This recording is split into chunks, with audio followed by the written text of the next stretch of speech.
A villager recalls the day a stranger came to his village. He personally wished the young blonde traveler with the big wrapped bundle would be rejected, but the kind old man accepted him with a warm handshake, while nosy villagers showed their curiosity behind the stone wall.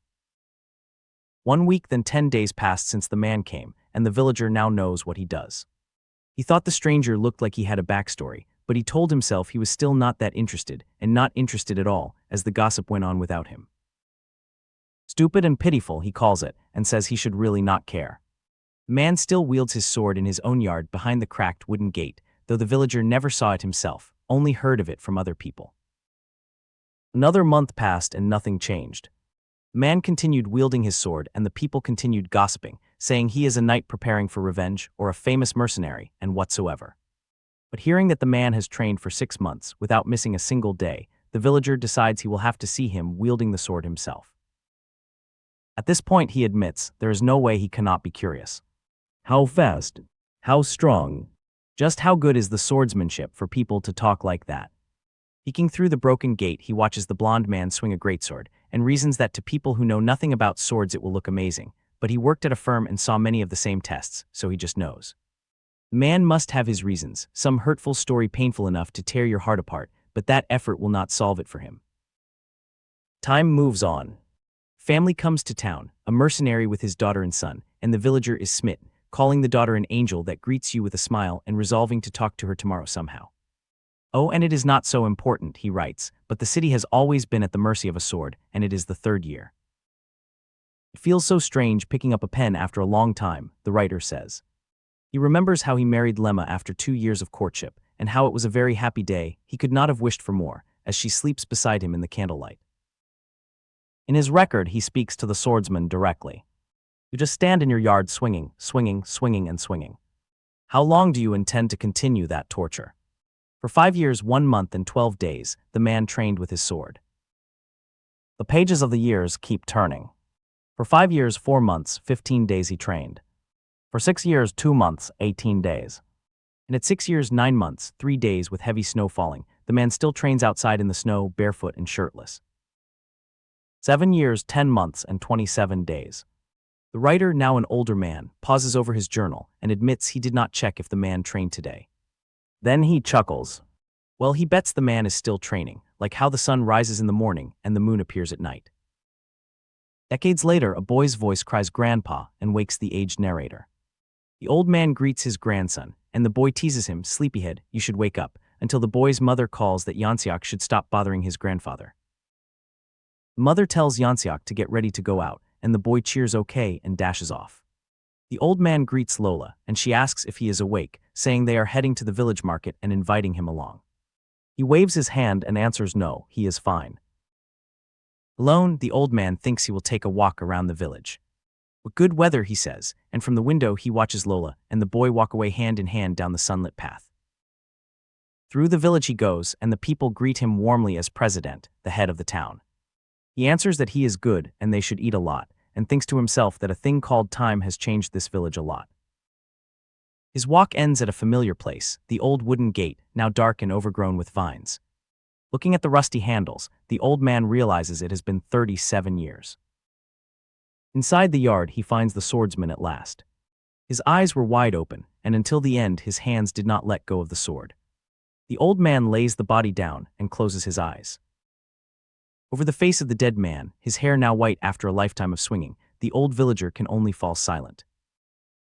Far away, located in the southern part of the Hal Kingdom, lies Farreira, famous as a training place of the nobles. In its yard, armored knights gossip excitedly, and one asks, "Do not tell him that she got directly appointed by the royal family." The talkative knight insists it is true, crying how special and rare a sorcerer is, rarer than high magicians, beyond compare with all the magicians in the magic tower. The displeased blonde knight sighs that since she is awakened as a sorcerer it changes nothing, because the firstborn inherits anyway. The talk turns to the students of the Farreira barons, among them one known as Sloth Confucius. The senior knight explodes at his friend for saying such things in front of a rookie, while the rookie laughs awkwardly and thinks that he knows all of this, but he should just agree to it. The knights keep bickering, one saying Princess Kirin might be famous but Faris is even more famous, until a woman's voice cuts in and asks what is going on here. It is the second wife Amelia, with Princess Kirin Farreira at her side. Airen demands who taught them to play around when working, and Amelia, smiling, says this much is enough. These guys will know what they did wrong, right? The two women walk off through the gate, and the three knights trudge away groaning, thoroughly deflated. Still they chatter that Miss Amelia is also scary, and that even though the kingdom is bound to break, it is in good hands, but Confucius is really different from those two. Behind them, Amelia tells Kirin that is enough, and Kirin protests, "Mom, but those guys." In a noble bedroom, a butler opens the door at a noise and asks if his young master needs anything. The blond boy bolts upright from his dream with a shout, "Arg," really panting and drenched in sweat. The dream felt real. He remembers the taste in his mouth when he was tired, and he even vividly remembers the pain in his muscles. And above all, his own body trembles, as if he had truly swung a sword all night. Facing the puzzled butler, the boy stammers that, and so, the sword, he wants to swing it. The butler gives a long silent stare, and then, utterly shocked, answers yes. The boy can only stand there sweating, that is, unable to explain the sword that now lives in his dreams. In the Farreira household training hall, Airen's arrival draws stunned looks. Dark-haired soldier asks his comrade if he is really seeing this right, and a blond man in dress uniform insists he told them so, as the sleepy young master walks in under the eye of his mustached steward. The onlookers wonder whether the lazy prince is actually going to train, and note how hard it has been to even see him lately. Airen stops before the wooden weapon rack, while his steward gently explains the many features of a wooden sword, and offers to bring someone with great knowledge of the sword. Airen simply tells the steward it is all right, then steps up to the rack and, to the steward's surprise, announces he will train with the enormous wooden greatsword, gripping its wrapped hilt. The dark-haired soldier asks his comrade to pinch his cheek to be sure this is not a dream, then pinches himself and howls, wishing it were a dream. Airen's hand closes around the hilt, and he declares this is the one he will use. The pair of nobles watch his straining efforts with flat expressions, remarking that this was only to be expected, as Airen steadies himself to haul the greatsword up. Airen pants hard against the impossible weight, his arms and the blade trembling, while the startled steward gasps and the two soldiers jerk around in surprise. The two uniformed men look on mutely as Airen heaves the greatsword overhead, struggling while the whole hall shakes, his breath coming in gasps and the rack of steel swords rattling nearby. With a grunt, Airen swings the wooden blade and lets it slam into the floor with a heavy thud, while the two uniformed men stare on in deadpan silence. The gossiping nobles recall that Airen is a lazy fellow who sleeps all day, but admit it was worth watching him try for the first time. One says he did not know back then since Airen was just sitting around, and another predicts the prince will last about 3 days. The nobles trade gossip about how young Ju's neighbor said the prince straight up humiliated him last month. The steward clenches his jaw, thinking everyone is different, then lectures that the art of the sword must be followed by relentless effort. The steward begins to say he will call a talented instructor for the morning, but Airen ignores him and keeps swinging, thinking how the muscles in his body ache all over, his legs staggering until he pitches forward and collapses onto the tiles. Airen pushes himself up, and in his mind flashes the image of an old man with a gray beard beside a huge blade. The steward cries out, "Sir," and Airen recalls how all his bad memories and muddled thoughts seem to disappear with every swing. Again the boy swings the greatsword overhead, teeth bared, declaring he cannot stop, while the steward lunges in and catches him as his legs buckle, scolding that it is already dark and he overexerted himself. Airen slumps against the steward, muttering that his body has no strength, and asks why the steward waited all this time. Back on his pillow he trembles, saying he cannot sleep like this, while the steward tells him to rest and not overdo it next time. In bed that night Airen writhes, groaning that his whole body hurts. A few days later he devours sandwiches and gulps milk at the table, thinking he still cannot get used to the soreness, while a manservant asks if he will train again today. Airen tells himself he must keep wielding his sword to relieve the pain, and since training needs food, he slams his cup down and demands more sandwiches and milk. A servant answers and someone says they cannot wait to see how it goes, while Airen admits it may be maddening but is worth it.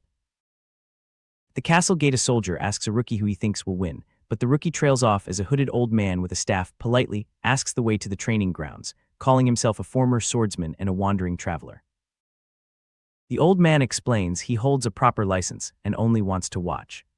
A black-bearded soldier says that settles it and invites him to follow, and together they reach the great doors of the training ground. Inside, the soldiers are amazed to find Prince Airen alone on the training platform, training still on about the 4th day now, and a blonde soldier cheers that he won a bet and collects his coin. The blonde soldier pockets his winnings as his comrade grumbles, repeating that Garen's son was humiliated and will probably be like this for a week. The hooded old man watches Airen in silence. The old man judges that, surprisingly, the boy is not bad and he is not wasting his time, though the boy is weak, cannot handle the weight of the sword, and burns his energy with ragged breathing. Nearby, the black-bearded soldier scolds his companion for telling their partner the secret, the rookie begging them to calm down. The old man wonders whether the boy began this because of his neighbor Youngju and how much mana will be used. Sudden wind whirls red feathers across the tiles, and the black-bearded soldier gasps, staring overhead, as Airen and the old man look up at the sky. Red feathers drift down and a voice announces the legendary animal, the griffin, and its rider, Miss Farreira, arriving on the back of the huge red-feathered beast. Murmur runs through the training grounds as a huge red griffin lands with a heavy thud beside Kirill, the blonde in the purple robe.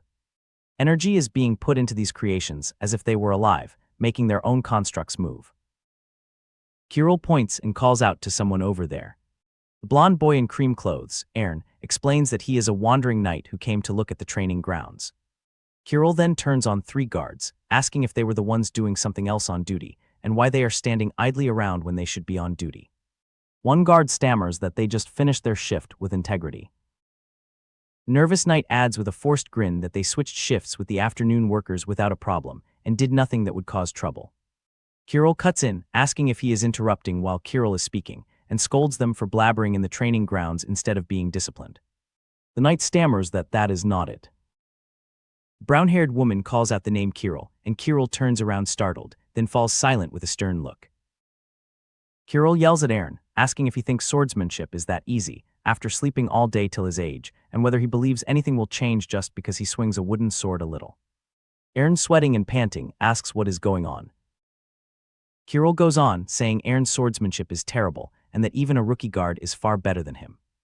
Airen asks whether Kirill is doing this, because of the thing Kirill heard 2 weeks ago. The brown-haired woman tells Airen not to bother his brother and to come here, then thanks the guards for their good work, making all 3 of them flinch. Kirill shouts, asking why it is still there, and whether they did not take it with them. Nearby, a hooded old man with a white beard wonders if that is the rumored Kirill Farreira.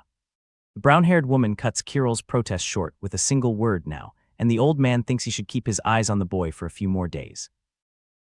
At night in a corridor, Kirill in pajamas startles when a green-haired man in a dark robe announces that the young master is asleep. Kirill presses him with a sharp end, and the man suggests it would be better to come later. Clutching a pillow, Kirill glares back and warns the man not to even think about telling anyone what happened today, adding that if he does not listen, he knows what will happen. Airen wakes to flute music and sits up startled to find a small red cat doll in a top hat playing a tune by his bed. He unfolds a letter, reads Kirill's name, and notices there's also something on the back, a note from his mother saying that if Kirill is annoying he should just tell her, and until then she will pretend not to know, signed, Love, Mom. In the letter, Kirill apologizes for what was said in the morning, explaining that after hearing Airen was overworking himself and not even eating, Kirill left a doll that can help with rest. Kirill asks him to keep it a secret from Mom that Kirill came, because she told Kirill not to go in. Bowl-cut servant hurries away, moved to tears of joy, thinking to himself that the young master has changed. At the family dinner, the mother exclaims in surprise, and Kirill can only mumble a response as Airen thanks his father, mother, and Kirill. He says he always wanted to thank them all for taking care of him, who does nothing and lays around all day, that he could not bring himself to say it, and that he is sorry and he loves them. His father answers softly that he loves his son too. The father smiles and says there is no need for that, and that they should finish their meal. Everyone agrees, and Airen sits in quiet thought. The father tells Airen he heard that Airen has been focusing on swordsmanship recently, and that while it is good to train himself late, he would prefer Airen not overwork himself too much. Airen answers that it is fine and he is not overworking himself at all, but the father still says it would be good to take it easy. Back at the training grounds, 2 guards gossip about the hooded elder they keep seeing these days, who said he just wanted to spectate and that he got permission. One asks how many days it has been now, and the other only hums in reply. Airen pants and trembles as he hefts a huge heavy sword, and the guards wonder if he finally got himself together, whether he will reach his limit soon, though it does not really seem like it. The old man chewing a straw mutters that there is nothing to watch here, and how would he know? But in truth, the old man admits to himself that he was completely wrong. It is as if that boy lives day to day with the mindset of a blacksmith who hammers steel, like he has lived like that for decades without deviating. Watching the exhausted but determined boy, the old man wonders how high he will be able to go. He had heard the boy lived such a lazy life that it became his nickname, so how does a person who has not even exercised once keep on training without any signs of dislike? In the Farreira household training yard, a bearded caretaker is pressed by a hooded old man with a wooden staff, who asks whether anyone knows who the young noble training over there will have as his swordsmanship master. The old man asks whether that young noble has had swordsmanship training, and the caretaker replies that the boy has been practicing on his own without a master. The hooded old man resolves that he must act, since he cannot stay on the sidelines with such a promising child in front of him, and strides off. Elsewhere, Airen father, the orange-haired lord, learns that his son may have potential, but reflects grimly that both entering and holding out in the academy will be difficult. The father warns Airen that he should know what struggles he will face by choosing this path, and the boy, slumped on his bed, can only fall silent, then comes before his father in the salon and calls out to him. At the gate, a teary-eyed servant bids the young master farewell as Airen prepares to leave. Under the arch, his family stands murmuring, and the servant presses a sword-shaped pendant into his hand, saying Miss Kiril asked him to give it to him. On the carriage, Airen holds the pendant and thanks Airen's, then tells himself that from now on he is only a trainee and must get used to doing things on his own.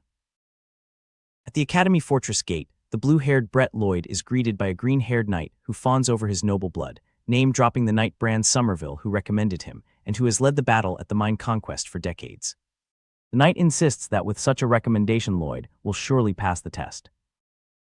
A red-haired knight with a scar mutters about Bran Somerville giving a recommendation letter, while the green-haired knight directs Airen to the auditorium and wishes him good luck, and Airen thanks him for the encouragement.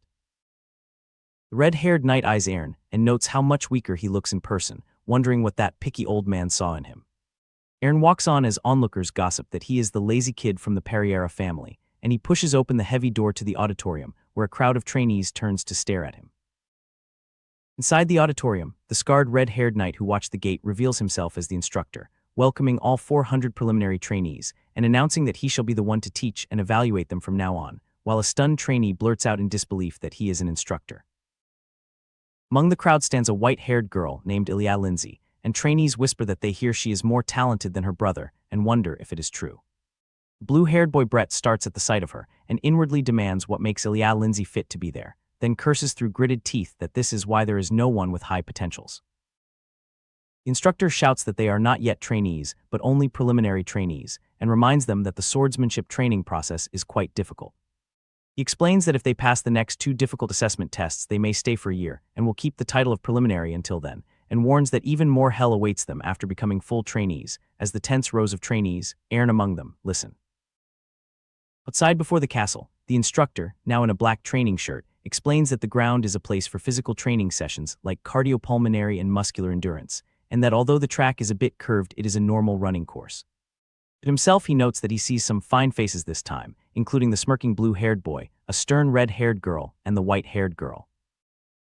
Running evaluation begins and the blue-haired boy surges ahead, calling the pace boring and asking to speed up, taunting that the others are done already while he has not even warmed up, as trainees remind each other that it is a marathon and they need to keep the pace and that all must run at the same speed because it is the evaluation. Airen pants that he did his best to catch up, feels his heart beating like it will burst, and cries that it is too much and he cannot take it anymore as he collapses, and the field runs farther away, yet even when he cannot take another step, he stumbles back to his feet. The blue-haired boy turns with a start as Airen forces himself up and runs, clenching his fist and thinking that he wants to be like that and to be on par with him, and Airen's eye widens and flashes with a new resolve. Airen throws himself forward with a shout, sweat flying and fist raised, refusing to fall behind as the chapter closes on his desperate surge. An olive-haired observer reacts in surprise, then watches the trainees from a bench. The observer admits expecting the blonde boy to give up immediately. A sudden impact sends the observer and the blonde trainee tumbling across the field. The boy ends up sprawled on the grass while the observer studies him and calls him an interesting kid. Airen wakes in a recovery room bed and asks where he is. Run Tarhul assures him that his body is fine and introduces himself as the instructor in charge of recovery. Airen thanks Run. Run claims his skills are the reason Airen recovered so quickly, then laughs and admits he was joking when Airen takes the boast seriously. Run explains that the sheet records a quick test of the preliminary trainees' abilities. Airen sees his name at rank 400 and stares in disbelief. Run argues the ranking system is useful because high ranks feel great while low ranks are pushed to work harder. He says the rank will look completely different in a year, so Airen should not worry. Privately, Run wonders why his attempt to comfort the boy seems to have no effect. Airen simply agrees. Run privately notes that the boy is not upset and is unusually interesting, then drapes an arm around him and leads him away. The new class answers with a loud yes, sir. At the lectern, the olive-haired instructor introduces himself as Karaka and says he will teach them. Karaka explains that free time begins after the daily routines. The drill hall, indoor fitness rooms, and other training areas will remain open for private practice, but an unseen trainee starts to object. Airen reacts to the interruption, then leaves the building with the other trainees. The group crosses the courtyard together. The brown-haired trainee tells the laughing green-haired trainee to shut up because he understood what was said. Airen is pleased that the open facilities will let him use his sword. One trainee finds the gym spacious as the group enters. The room is already filled with preliminary trainees using benches, weights, and exercise mats. An observer remarks that everyone is working hard on the first day. Another replies that they will get tired soon enough, while Ilya Lindsay powers through a heavy barbell lift. The blue-haired trainee recognizes Ilya Lindsay. Watching her strength, the trainee thinks she does not look like a preliminary trainee at all and grows tense with disbelief. Ilya strains through another lift with a sharp grunt. The blue-haired trainee asks how she can be so strong when she is only a year older, and the surrounding trainees react in alarm. The other trainees point out that the deadbeat is training too, and laugh at the absurdity of his working this hard after 15 years of laziness. One tells the others to look closely, predicting that he might faint again. The blue-haired trainee orders the others to stop wasting time and leave, and another agrees. He then recognizes Judith as the girl who beat him into second place, and judges that a commoner who reached this academy must be genuinely strong. The blue-haired trainee vows not to lose to Judith again. Judith notices the stare and snaps that it is preventing her from focusing, so the trainee should get lost. The onlookers explain that the blue-haired trainee is the young master of Count Lloyd's noble house and must not be disrespected. Black-haired trainee orders Judith to kneel and beg, and she answers that his mouth stinks though they all ate the same meals. Judith looks aside while the black-haired trainee stumbles into confusion, starting an order to shut up and breaking off. The blue-haired trainee turns on them and begins a challenge, then falters in disbelief that Judith spoke to him at all. The blue-haired trainee turns away, but Airen is still sweating through the bench press as Ilya stands over him. Airen grips the bar and blurts out in confusion. Judith glances over while Ilya gestures down toward Airen. The blue-haired and green-haired trainees recoil in shock at what they are seeing. Airen keeps a guarded expression and side-eyes the surrounding gym. Around him, Judith, the blue-haired trainee, and the other trainees continue their separate exercises. The gym fills with exertion as the trainees grunt through their sets. The blue-haired trainee says that he could not hear a thing. The trainee calls after Judith and asks where she is going, while another insists that they are not finished talking yet, though the last words sound uncertain. Airen keeps lifting and answers the effort with another grunt. Judith turns to Airen and calls out to him. Airen keeps bench pressing in silence until she notices that he is ignoring her. Judith demands to know whether Airen is ignoring her and reminds him to answer when someone calls. Airen apologizes and asks what she wants. Judith says she has no interest in a long conversation and demands a quick explanation. Airen looks startled and asks what she means. Judith asks Airen what the woman talked to him about. At the academy training hall, the red-haired trainee Judith corners Airen and demands to know his relationship with the white-haired girl, asking if the two knew each other before or if she is his girlfriend. Airen answers that it was his first time seeing her. Judith cuts it short and tells him to drop the nervous expression before someone thinks she is bullying him. White-haired Ilya watches with arms crossed and calmly tells Airen to breathe evenly as he trembles under a heavy barbell squat. Out on the field, Judith sprints at full tilt until she notices the blue-haired Brett Lloyd behind her, who tells her to put in all her strength and follow him. Back inside, Airen strains through seated dumbbell presses with bandaged limbs, and the onlookers admit he can no longer be called a deadbeat noble. The scarred instructor unveils the map of the evaluation course and announces that trainees only need to finish the course within the time limit. He says it is nothing difficult, just everything they have learnt in their 4 months there, including running and swimming, and that the rankings do not matter. There are no classes for the next 10 days except for meal times, and he wishes everyone good luck. Brett Lloyd quietly runs through the competition in his head, naming Ilya Lindsay, Judith and the others, and reassures himself that even thinking conservatively, with him in the top 5 there is no risk factor. Judith clenches her fist as she watches Airen collapse onto the gym floor, panting and gasping. By the steps, a trainee asks whether Sir Lloyd will be all right, and a companion snaps that of course he will, asking if they think Sir Lloyd is like them. Judith cheers that she has set a new record and declares that is enough training for today. Yet seeing Airen still at the rack, she wonders if he is training past his limits again, admits his physical abilities have obviously improved since he first joined, and asks herself how. Gritting her teeth, Judith loads her own barbell and heaves it upward, refusing to fall behind. 2 instructors chat about the coming competition, estimating about 30 people competing this year, until an elderly white-bearded master strolls in and remarks that 30 is quite a number, leaving the scarred instructor stammering as he asks what brings him there. The master teases the green-haired instructor by asking how old he thinks he looks, and the nervous man guesses 52, earning only a noncommittal hum. Nearby, a bandage-wrapped fist squeezes tight, dripping with sweat.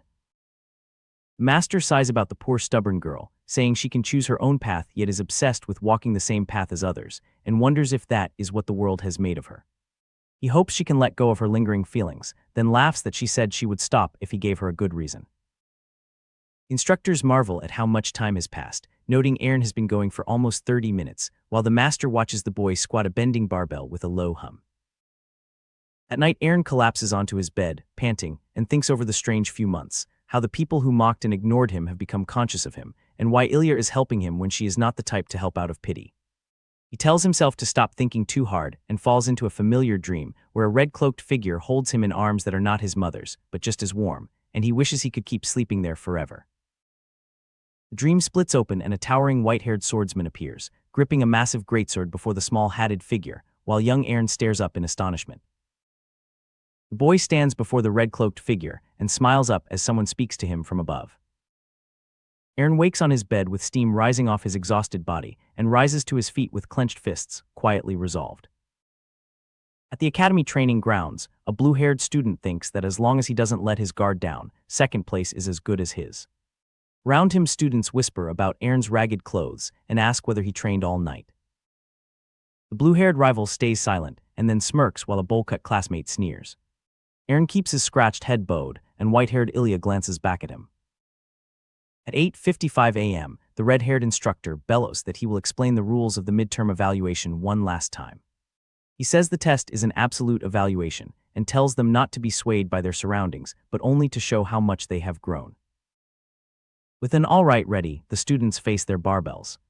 The instructor adds that there will be an instructor in each stage, and that once they exceed the target goal points, they can move on to the next location accordingly. Ilya lifts overhead with ease, and the blue-haired rival admits to himself that he will not be as fast as she is, but besides Ilya, he can keep up. Then a classmate cries "huh," and someone shouts "how in the world." Barbell flies up again and again between heavy breaths. A roster-holding instructor stares at the stomping feet, and a blue eye widens in shock. It is Airen shouting "Hiya" as he snatches the bar at a furious pace. The rival thinks that the bastard must want to die from exhaustion. The instructor declares Ilya Lindsay the first to pass stage 1, then calls out Airen Farreira, that is Airen, and passes him too, leaving the rival thinking no way. The rival cannot believe it was already over and that it was too fast. Airen moves on to stage 2, the box jump, and leaps onto the box at a blistering pace. Fleeting worry asks what if he burns out, but Airen drives himself on. Faster, it is not enough, quicker, more, until he is a blur and the instructor gapes. The other students are left baffled, and the rival flinches at Airen's "hiya." An old white-bearded man in a yellow robe watches with a small smile. Stage 3 is long-distance running, and Airen sprints panting while the red-haired instructor can only manage an "er." Running on, Airen clenches his fist and wonders what this feeling is, his eyes sharpening with every stride. Ilya runs hard behind him, and heavy footsteps close in until Airen turns, puzzled, his breath steaming. A red-haired girl bursts past Ilya and Airen alike, and Airen thinks one name, Judith. Judith tells herself she will not lose, she will never lose, and her feet pound the track. In memory, Judith trains with needles in her back, and shadowed figures dismiss her kneeling form, saying people like that are everywhere. Bandaged and fierce, she grinds through sit-ups and grits her teeth rather than quit. Shouting I will never lose, Judith dives into the water and swims, surfacing with a gasp of piwa. Then her leg cramps with an and she thinks why did this have to happen now, groaning as she fights to stay afloat. Her eyes go wide with shock as Ilya swims smoothly past, and tears mix with the lake on Judith's face. Judith starts as Airen comes up beside her and takes her weight, and the two struggle on together, gasping piwa and irk. During the first evaluation at the lake, Farreira drags a drowning red-haired classmate out of the water and hauls him to the shore, where both boys collapse and gasp for air. Green-haired instructor sprints over and shouts at Airen to leave the boy to him from here onwards and go quickly, while the other candidates run past and dive into the lake. At sunset, the instructor comforts the tearful Airen, saying it is too early to get discouraged because the second round has much lower standards, and as long as he does not give up, he will surely be able to pass. The instructor calls out the hero of the day, Airen, who ranked 34th out of 35 successful candidates in the first evaluation, while a bandage-nosed trainee smirks and thinks Airen a hopeless fellow for doing something like that during the evaluation, wondering if he was trying to act nice. The instructor laughs that something is different this year, and that the most outstanding thing in the midterm evaluation is still to come, while a trainee congratulates Lloyd on his second place, and Lloyd answers with a grumpy yes, reflecting that he would not have placed so high if Judith had not burnt out. A white-haired girl trainee confronts Airen, and when he asks whether she means his rescue of Judith, she says yes and demands to know why he would do that. Airen hesitates and can only say that he just did it, and the girl shouts at him, asking why he would give up a reward from the continent's greatest swordmaster for a reason like that, warning that the mouths that mocked him and the gazes that looked down on him will keep striking against him, and that he knows that. Airen answers that she is asking whether he knows he is called a deadbeat noble, and after a silence, he remembers the moment his hand closed around Judith's dripping wrist and pulled him from the water. The girl explains that physical training and swordsmanship both need hard work and skill, but skill matters most in sword training, and that because of how the evaluation concluded, Airen probably missed the chance to be personally guided by the swordmaster. In the assembly hall, an announcer declares the results, saying 35 candidates from the first evaluation and 78 from the second make 113 successful candidates in total. He announces that the top 5 on the stage, including Lloyd and the white-haired girl, will receive a reward after a private meeting with the swordmaster, but an old bald man at the podium interrupts to ask whether someone is being left out, and the announcer admits, oh right. Airen is called to the podium to the shock of the girl and Lloyd, and the old man begins a speech, saying that as you chase after someone and struggle in hopes of not being overtaken by those who chase you, you begin to accomplish tremendous and surprising achievements. Airen did not do that, the old man says, because Airen sacrificed himself where he could have fallen into an abyss and saved a drowning classmate, and though the crowd may think differently, the swordmaster and all the instructors agree this is an act worthy of praise, and they applaud. Later in the swordmaster's office at the Chrono Swordsmanship School, Lloyd admits he has been too narrow-minded and has arrogantly followed only his own methods, and promises that from now on, if there is something to learn from someone, he shall learn it. In her private meeting, the white-haired girl asks as a prize to receive the swordmaster's guidance, declaring she wants him to guide her, and the swordmaster sighs that it was a mistake on his part to think she would listen. The swordmaster asks Airen what reward he would like, saying it does not need to be a physical item, and Airen nervously asks how he can reconcile with someone. The swordmaster tells the white-haired girl not to waste her time tied to her obsession, but to go back to her family and learn the way of their sword, because that would be much more helpful. In the master's book-lined study, the blonde boy stammers that he knows it is a ridiculous request, and apologizes because he has no one else to talk to about it. The old bald master answers kindly that there is no need to be sorry, and thanks him for being honest, noting to himself that this child never left his room until he turned 15. The boy sits stiff and confused, unsure what to make of such warmth. The master smiles before the bright window and asks him to tell exactly what happened. To himself, the master muses that someone finally reached a hand out to a child who has always been ridiculed. From his desk, he tells the boy he is glad of the timing, since it has been a while since he gave advice that is not sword-related. Glancing at the silver-haired girl who came along, the master thinks he never expected Ilya Lindsay to be the one to befriend him. Then he tells the boy plainly that his conscience will not allow him to reward such honesty with just a few words. He offers to be specific, promising to teach a lesson about the sword, and says his advice in that area is valuable, so the boy may ask anything. Swallowing hard, the boy admits that he only started using a sword by himself a month before entering the school. The master closes his eyes and simply calls out the name Airen. The boy trembles and stammers an apology, saying he understands what a huge opportunity it is to be taught about sword training. Suddenly, the master slaps his palm against the boy's chest, startling him wide-eyed.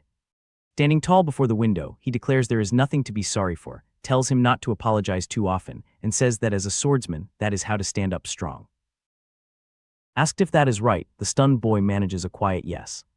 Then, bowing beside the crate of training swords, he answers with a grateful yes and thanks the master. As the boy walks away into the light, the master watches him and thinks what a special child he is. Even knowing so little about swordsmanship, the boy shows no anxiety and seems to already have a clear goal set. Looking at him, the old master is reminded of another special child he knew back then. Later in the training hall, the red-haired girl Airen finds the boy and teases him, asking if he is going to start swinging his sword around now when sword training only begins tomorrow. Then, flustered, she hesitates and says she has something to tell him. She bursts into a flustered shout, blushing hard. The boy tells her he will make sure to repay his debt to her, so she should not worry, and she mutters that it is fine though. Anyway, Airen declares they should stick together from now on.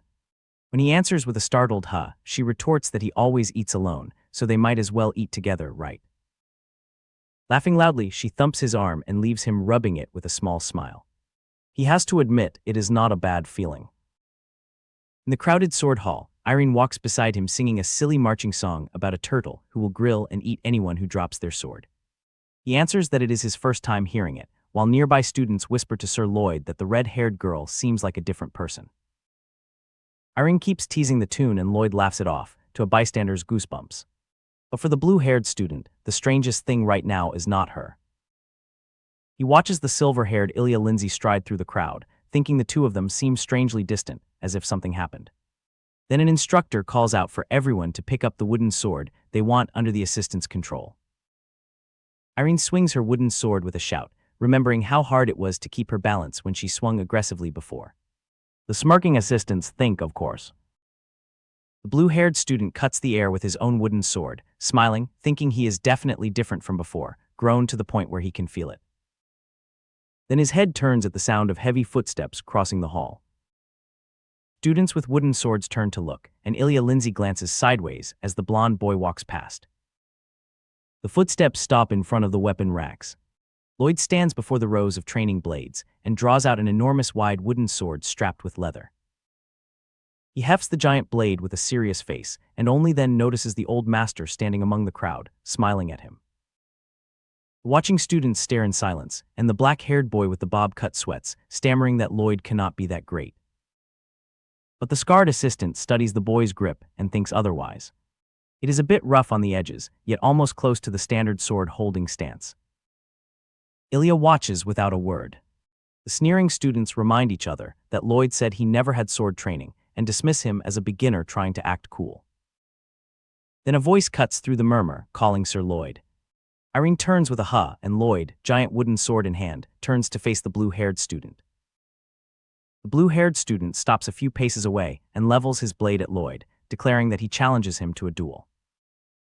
The whole hall jolts. Airen and the bystanders gape, Ilya's eyes narrow, the assistants sweat, and only the old master smiles with amusement, while Lloyd can only manage a blank ah. But as the tension settles, Lloyd's gaze sharpens.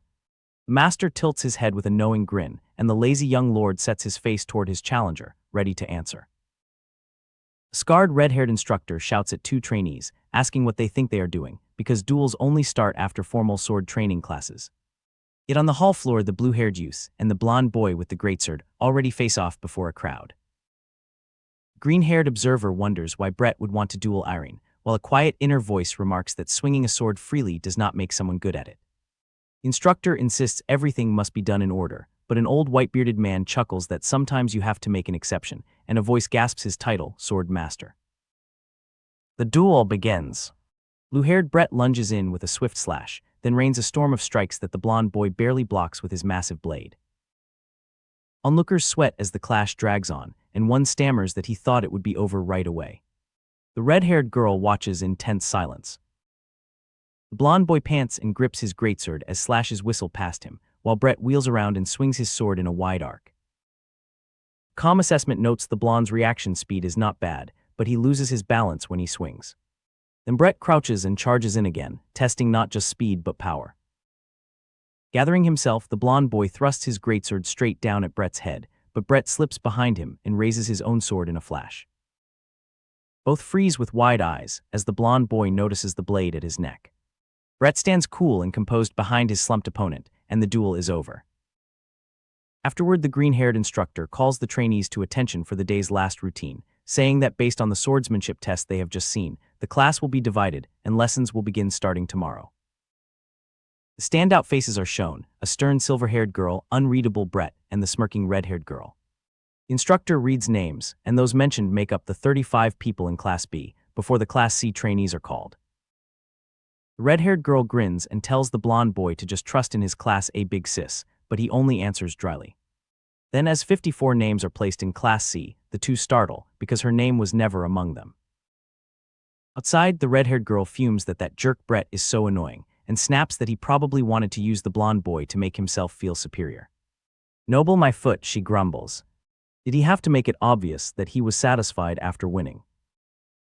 When she notices the blonde boy staring, Judith snaps and asks what is up with him and why he is suddenly staring. He gently answers, "Do not be so angry, Judith," and says he is really grateful she is concerned, but it bothers him that she is angry because of him, leaving her wide-eyed. At evening, Brett dries his hair with a towel and sighs, then flops backward onto his bed with a long exhale, before sitting up again in silence, lost in thought. Meanwhile, the blonde boy grips his greatsword tight and trains into the evening. An instructor's voice says hard work is important as well, and depending on how much an individual works, they can be on par with those ahead of them, or even better. He shouts and swings the heavy blade again and again, until a hand taps his shoulder and he startles. Black ponytailed man with a scarred forehead watches with arms crossed, thinking that as the days go by the boy's speed improves significantly, and his peculiar hard work aside, he himself was not even that good back then. This boy really is different from how he looks. By training day 5, the boy swings in the yard, while the ponytailed man cheers him on from a crate. Later, Judith warns the panting boy that she is pretty meticulous about stuff like this, and if it looks ridiculous she will kick him, while a quiet voice within him muses that it is time for this body. The boy pants and asks how that was, and Judith answers with a beaming thumbs up. In the recovery room, the ponytailed man with glasses sips a steaming drink over papers, while a staff member gawks and asks if he is back at the recovery room today, then gasps as he realizes what that must mean. The man only smirks and confirms that is right.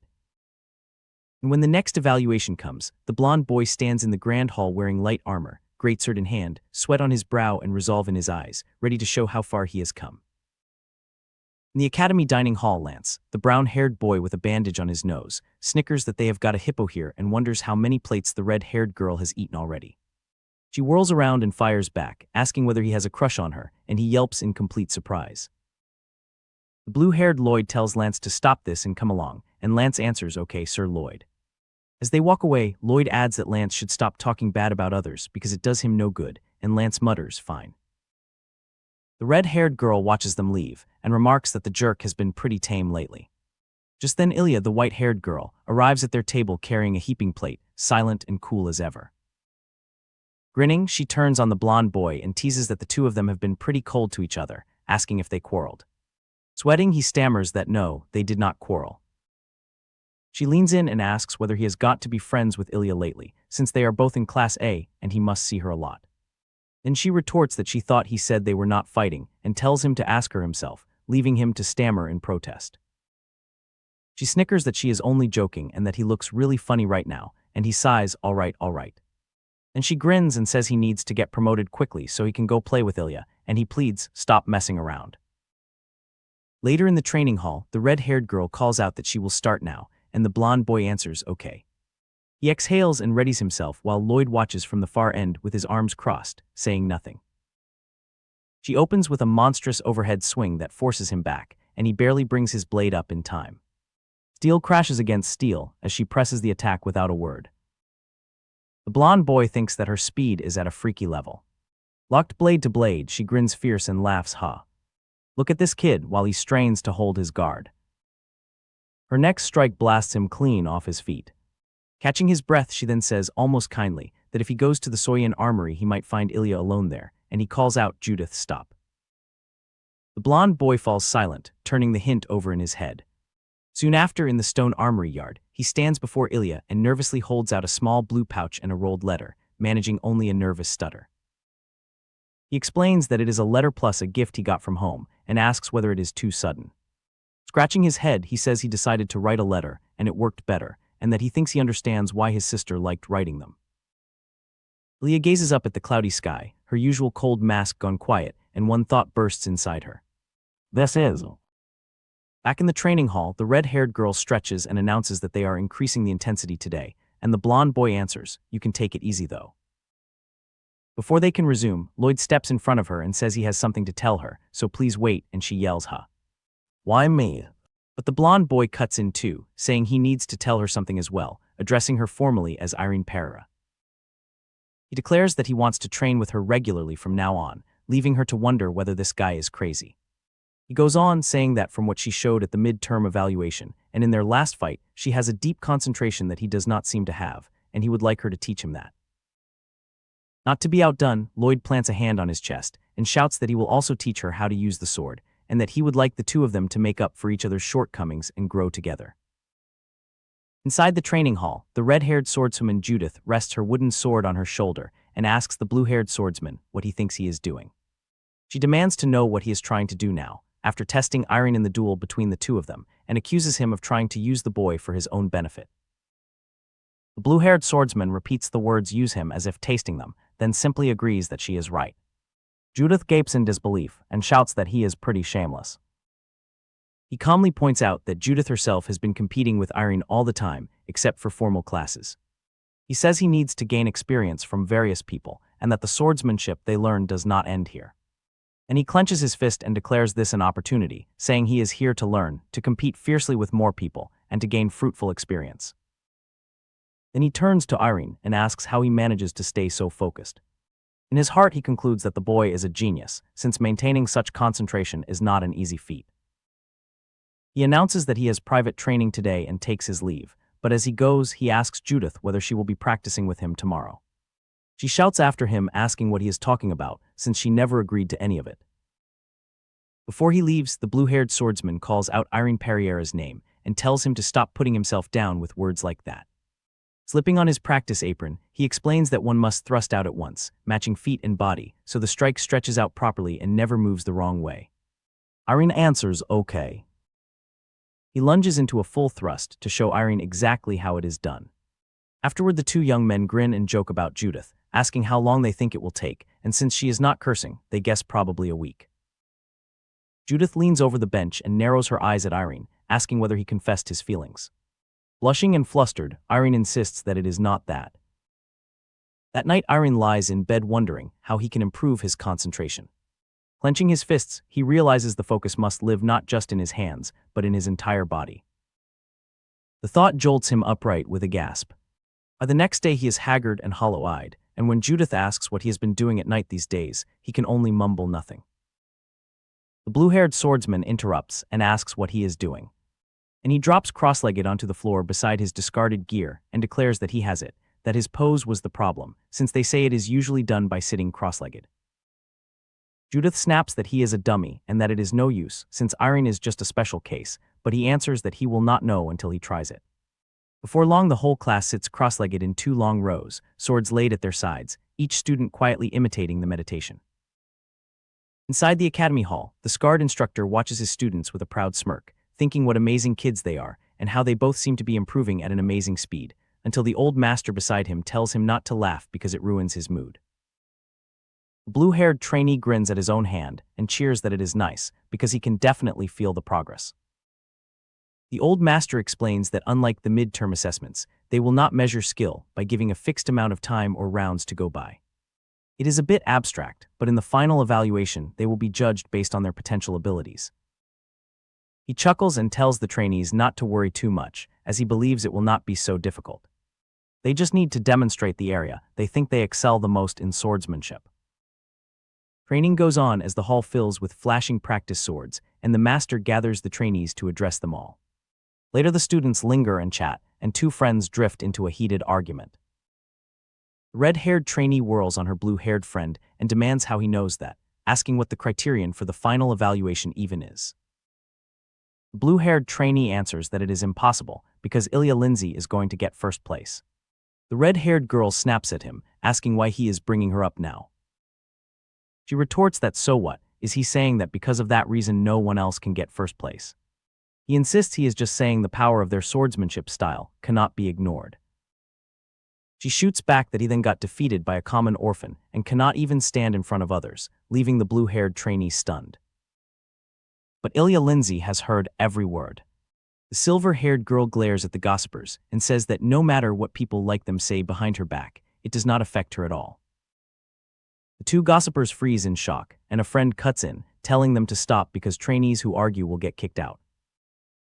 Ilya coolly adds that she does not need her family's swordsmanship style. From what she has learnt in this school alone, it will be easy to prove that she is way ahead of them all in terms of skill. The blue-haired trainee names it aloud Sky Sword, the Lindsay family's sword style. Ilya answers that it was the demon race who ruled the sky 400 years ago, the name the demon dragon king gave it. Then he smiles and confesses that he has always wanted to see how great it was. The blonde trainee plops down cross-legged on the stone floor, drained, bandaged hands resting on his knees as dust puffs at his sides. Brown-haired trainee with a bandage on his nose beams and tells him that the words he said to Ilya that day really impacted them greatly. In the sparring ring, Ilya lets out a yelp as the blue-haired swordsman's blade comes at her faster than before, and she curses in frustration as his slashes keep flashing past her. His heavy strike crashes into her guard and forces a groan from her, yet between ragged breaths she tells herself that maybe it is possible. She admits with annoyance that she cannot beat him with her current skills, but a fierce grin spreads across her face as she grips her wooden sword tighter. The blue-haired man smiles and says they should stop there for the day since they should not overdo it before the evaluation, and he scratches his head with a long, weary exhale while Ilya answers with silence. He gives a small, satisfied smile, and in the next breath his silhouette looms with glowing eyes and one huge sweeping slash, as if whispering now. Later on the grass outside, Ilya lies back and looks up as the blonde boy asks her whether she is prepared. She winks and declares that of course she will try her best because they should know how amazing this big sis is, then shoots back that he should ask whether that annoying brat is confident in winning. Her teasing softens into memory of a ragged child hiding behind a cracked wall while someone kicks the fallen, when she realized that everyone else was living the same way with no difference regardless of age. Then she flashes a bright-fanged grin and tells him to pass and become a full-time trainee, promising she will help him do well so he does not feel uneasy in any way. Suddenly embarrassed, Ilya clears her throat and strides away, waving him back and saying that if she walks with him now she will be embarrassed to death, so he should leave after 5 minutes. She softens again and admits that on the day he saved her when she almost drowned, she got angry instead of saying thank you, though honestly it feels cheesy to speak about it. Alone once more, the blonde boy steps into the great weapon hall, thinking of Judith, Brett, Ilya, the swordmaster and the instructors, and telling himself that this is the time. Dark-haired trainee with a bandage on his nose swings his heavy blade at a boulder, and the stone splits along a glowing diagonal. An instructor praises the clean cross-section of the diagonal slash. The red-haired instructor, Ahmed, calls for the next candidate, while the old man in the yellow cloak praises the boy's speed and accuracy, recalling that he was in B class. Ahmed adds that many trainees from the lower classes are growing quickly, and the final rankings could change. The trainee shouts and hacks another boulder with full force. A silver-haired watcher thinks that everyone is performing beyond expectations, but it is still a little underwhelming. The old man says that sounds interesting and asks who that trainee is. The red-haired girl Judith answers that they can show their strengths more clearly through sparring, and that the other trainee agreed as well. The blue-haired Brett Lloyd is announced, and he walks through the parted crowd. He and Judith take their positions far apart on the tiled floor, swords at their sides. Brett draws his thin sword with its ornate guard and asks if Judith is ready. He admits he wanted to take his time and keep his composure, but as expected, he cannot. Judith lunges in, shouting that she will surpass him. Brett grins fiercely and answers that of course she will, because that is what makes her Judith. The two clash blade on blade in a rapid exchange. A heavy blow lands near Brett's guard, and he groans through gritted teeth. Judith unleashes a huge downward slash, and Brett twists away in shock. She leaps after him with a big overhead strike, but he ducks and deflects it with his thin sword. A dark-haired onlooker with a thin mustache exclaims that they are both amazing. Judith, with a bleeding scratch on her cheek, shouts at Brett and calls him a mean one as she readies for another clash. Judith whirls through a furious flurry of slashes that fill the hall. Ahmed grins and says what strong and merciless swordsmanship she has, but his eyes say there is more to see. Brett parries the heavy blows one after another with fluid grace. Then in a flash, his horizontal slash snaps Judith's head back and drives her backward. Sweating and grinning, Brett taunts Judith and asks if she thought she could surpass him with just that. The two trade sweeping strikes, and Judith hurls a huge downward blow at him. The old man asks Ahmed who is next and says to keep the momentum going. Then he claps with his eyes closed and calls the spar magnificent, praising the pair for a great job. Judith and Brett, exhausted and panting, answer thank you together. The next trainee is announced, Ilya Lindsay, a stern young woman with long silver hair and a high ponytail. Ilya and Brett pass back to back, and a silent thought hangs between them, I can beat you. Ilya raises her longsword overhead with a sharp draw.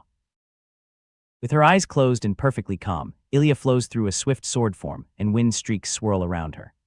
A green-haired onlooker feels the wind and tenses. Judith stares stunned and breathes, what? The old man recognizes the technique and murmurs that this is the sky sword. Ilya's form deepens into shadow, and her eyes glint in the darkness. The blonde trainee facing her cannot follow her movement at all, and he says her sword looks nothing like the sky sword he knows, more like a completely different technique. Her blade seems to vanish, yet it still comes at him, and he pleads for it to stop. Watching, Brett grits his teeth and prays that it be anything decent. Inside the great hall, the examinees stare in stunned silence, sweat and grime on their faces, while the blonde swordsman stands alone with the huge blade strapped to his back. A dark-haired student named Lance Peterson bursts out calling him crazy, shouting that this is the final assessment and that a mere vertical slash will not be enough. The red-haired instructor cuts in and warns Lance that this is his only warning, and that he will be ejected if he interferes with the assessment again, and Lance quickly apologizes. The instructor watches in silence, thinking that everyone here understands how Lance feels. And the old examiner, fingers steepled under his white beard, smiles slyly and asks the blonde boy what he will be showing them. The blonde swordsman grips his sword and tenses every muscle in his body, and his eye opens wide with total focus. Behind him, Judith sees his fists trembling and bleeding from the strain, and she whispers his name, Airen. When the results are read, the elder examiner names Brett Lloyd in third place. He adds with a grin that the final assessment is important, but not the only measure for formal admission, since a final interview still remains, and says he will announce the rankings from the bottom up. He names Judith in fourth place, and then the name Ilya Lindsay rings through the hall. Next day in the quiet drill hall, Ilya Lindsay finds the blonde swordsman and says she knew he would be here, since he is the only one who would come to the drill hall the day after the assessment. She teases him about his flustered reaction, and Airen blushes and stammers that it was all so sudden. A shadowed memory surfaces of a white-haired figure in a dark cloak, Carl Lindsay. Ilya admits that Brett and Judith were formidable opponents, yet it has been a while since she felt like someone was chasing her. She barely took first place, and normally that would vex her, but this time she seems almost pleased. When Ilya Lindsay turned 7 years old, no one in her family doubted that she was a swordsmanship genius. Techniques she learned in a single day surpassed seniors who had trained for months, and as she grew, her sword work kept impressing the instructors of the Night Order. She was the beloved daughter and beloved disciple, with admirers and followers always at her side. Then a person named Ignat appeared. Ignat at once defeated the genius of the Night Order, and beyond that, she showed Ilya the true path of a swordsman. As a result, after 3 strikes, it was already Ignat's victory. Defeat left Ilya kneeling alone in the dim hall, and only one word remained for her. Disappointment. Now in the sunlit hall of the academy, Ilya stands before the other trainees with her sword in hand.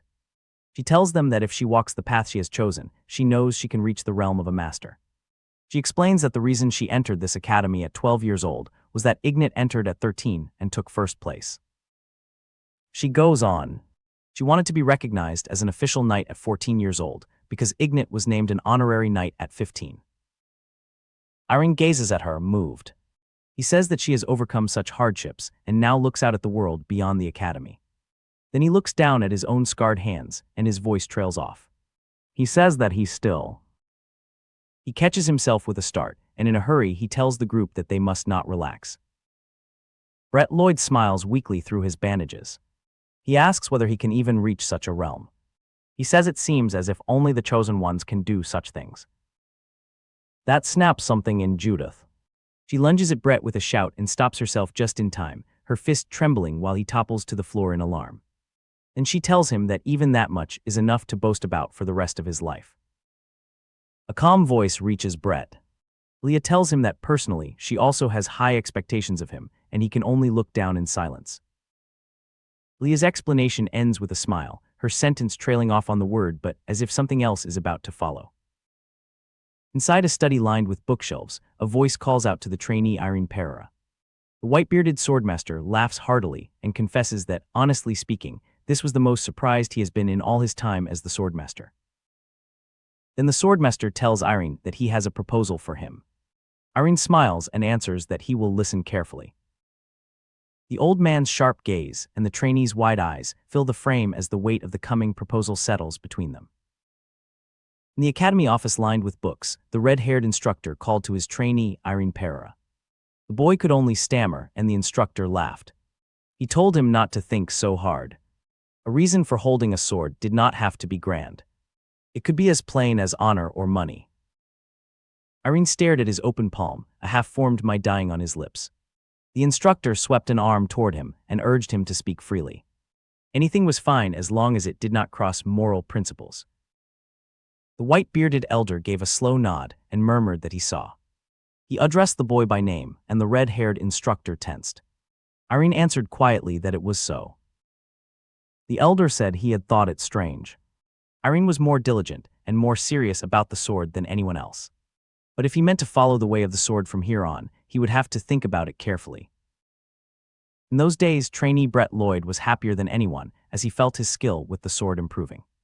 And Judith was scary as she fell behind Brett, venting her anger as if she could not see anything else. The elder went on. Every trainee felt sadness and happiness while training their swordsmanship. Airen had shown none of those feelings. He was surprised the boy had come all this way from imitation alone. Pointing, the elder delivered his verdict. Airen had no reason to remain here on the sword. Behind him, the instructor stood stunned. And a memory stirred.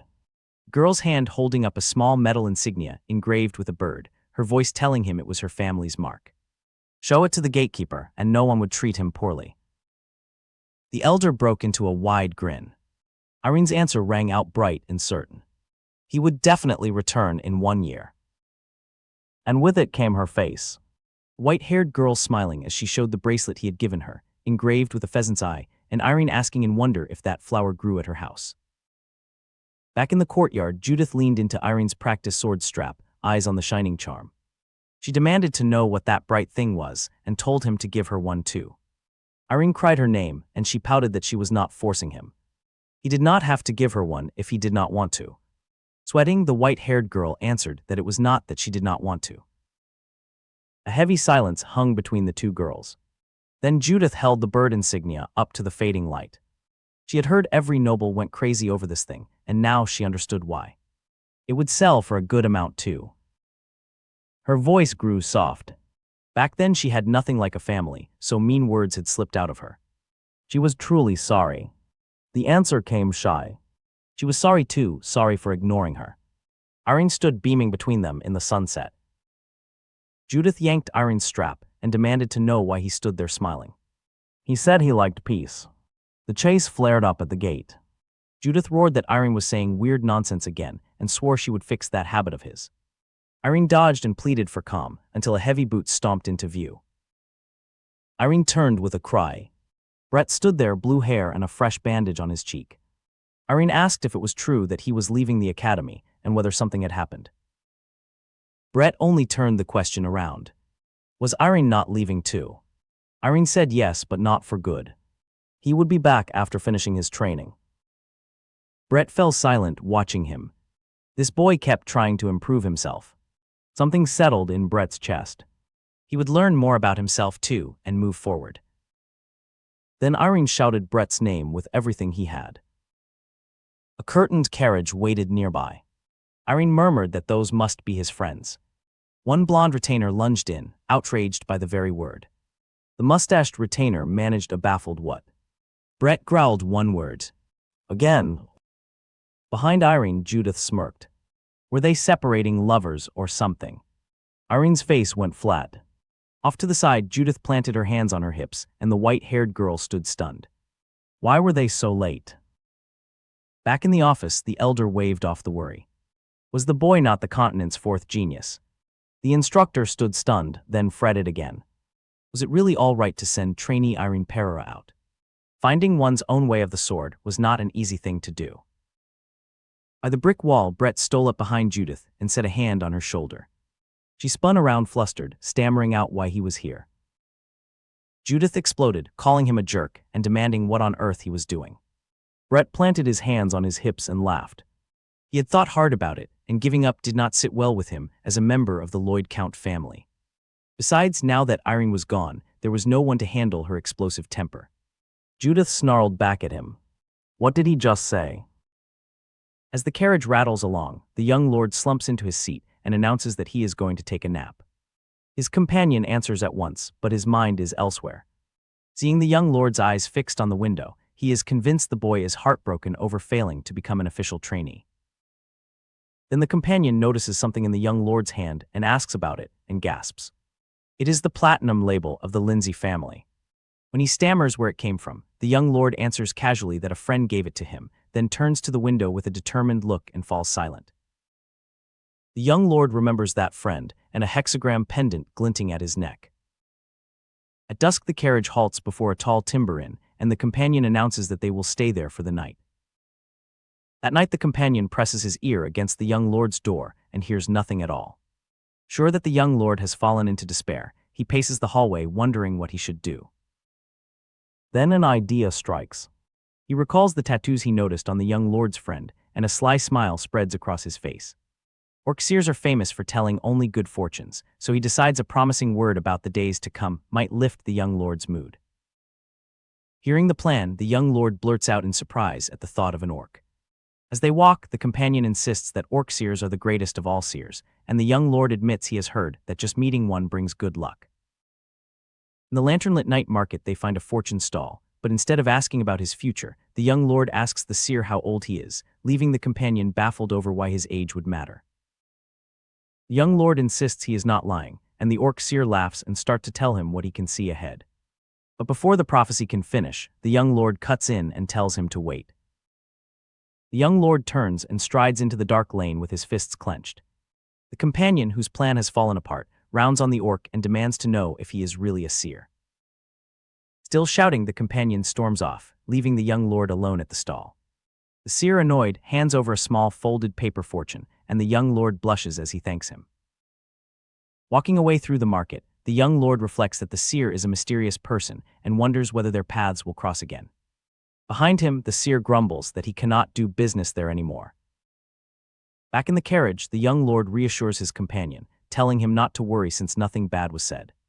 But his thoughts drift to the note hidden in the paper fortune, which reads that there is no need to be alone to stand alone, and he quietly wonders what it means. Then, smiling, the young lord asks if he never mentioned it. He did not fail. The companion cries out in shock, and the young lord explains that he will be accepted once he completes the homework the sword master gave him. The companion, exasperated, complains that the seer was strange from the start, asking the age of someone going home after failing the exam.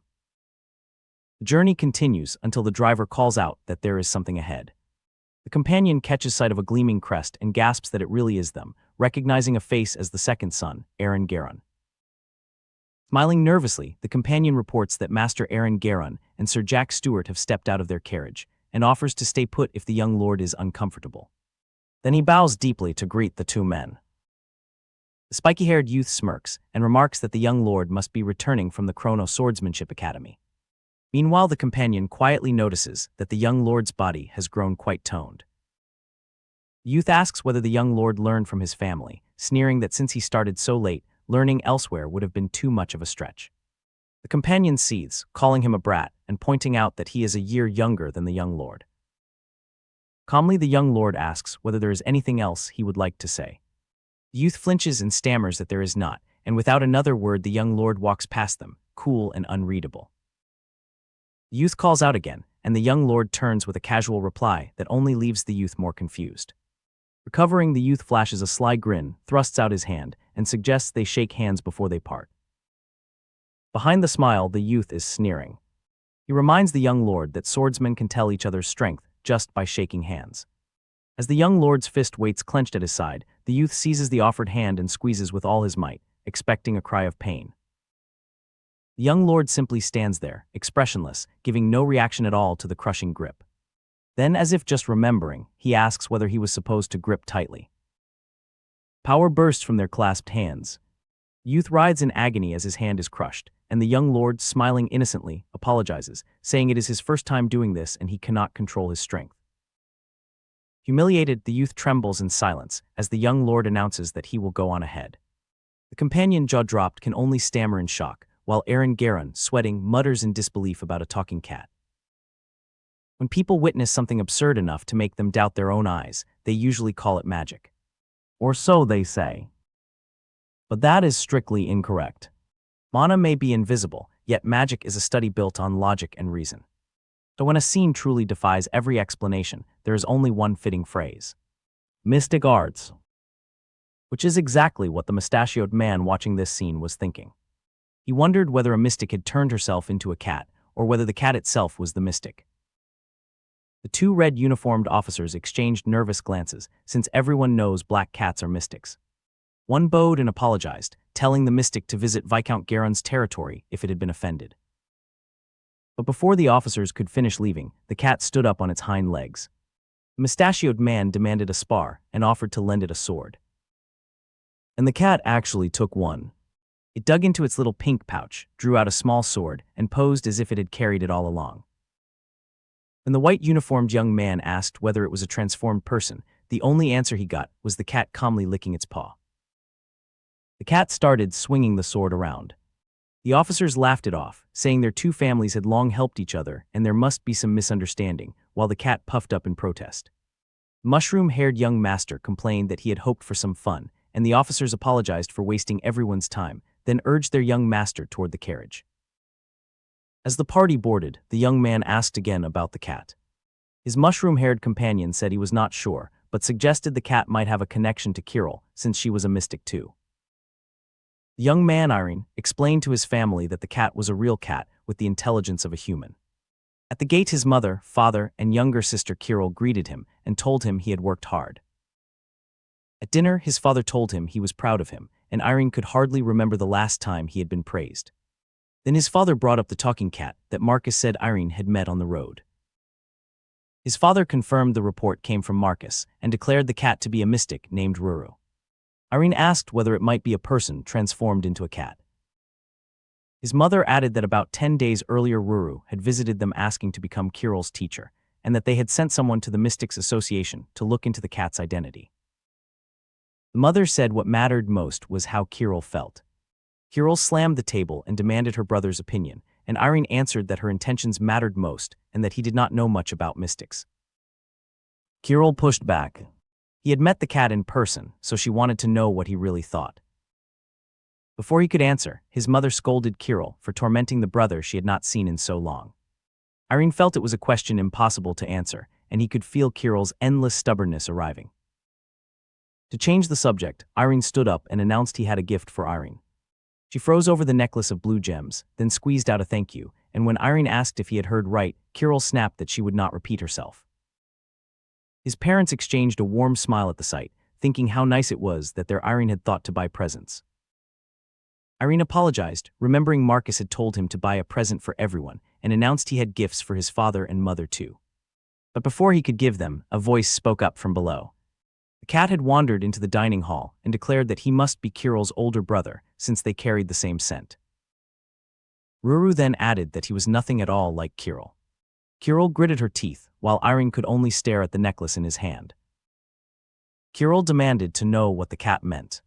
Startled, Ruru explained that Airen simply looked easier to win over than she did. Kirill seized Ruru by the scruff and demanded why it was there. Ruru apologized for startling her, her mother warned her, and Ruru explained that it had been staying around to win over her brother. Because Kirill loved her brother so much, Airen figured that winning Airen over first would bring Kirill around naturally. Kiril flushed and stammered. Ruru realized it may have said the wrong thing. Kiril grabbed it again, and though Ruru promised never to do it again, Kiril declared she would never become its student and stormed out while Ruru begged for forgiveness. Back at the table, the silence was heavy. Father admitted he did not know how to handle the situation, and the mother suggested they worry about it later and hear Airen's stories of the Swordsmanship Academy instead. In his room that night, Airen lay on his bed thinking. His parents had been more moved by simple presence than by his acceptance to the academy, and he was both glad and sorry that such a small thing made them so happy. But he told himself he would not waste time like before. He would stop putting off finding his own sword. Hearing a voice outside, he gave permission to enter. His maid came in and asked whether he really planned to go to the training grounds tomorrow. He said he would go at dawn and asked her to prepare everything he had mentioned. The maid worried. The trip back from the academy took more than half a month, and he must still be tired from the journey. Ruru clenched his fist and laughed. Far from tired, going half a month without holding a sword was what made him feverish. Meanwhile, in the hall of the Garon Viscounts, Airen took his leave of his father. Once he was gone, the Viscount called for Jack and asked why Airen's expression had been so strange and whether something had happened in the Farreira territory. Jack reported that they had met young Master Airen on the way back.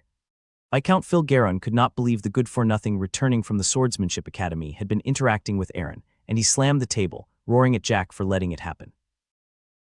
What infuriated him most was the conclusion. Of all the Farreiras, the easiest one to push around was the one starting to grow. His fist shook the teacups. He insisted the boy should have stayed cooped up in his room. Jack defended himself, saying he had never imagined things would reach a match with swords.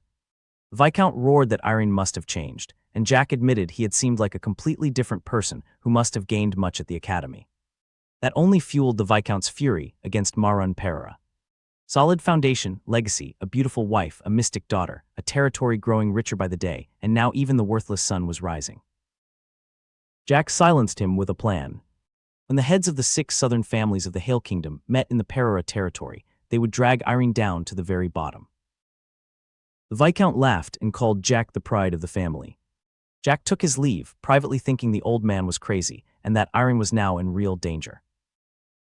At dawn, the household knights dragged themselves through the courtyard, grumbling that training starts too early.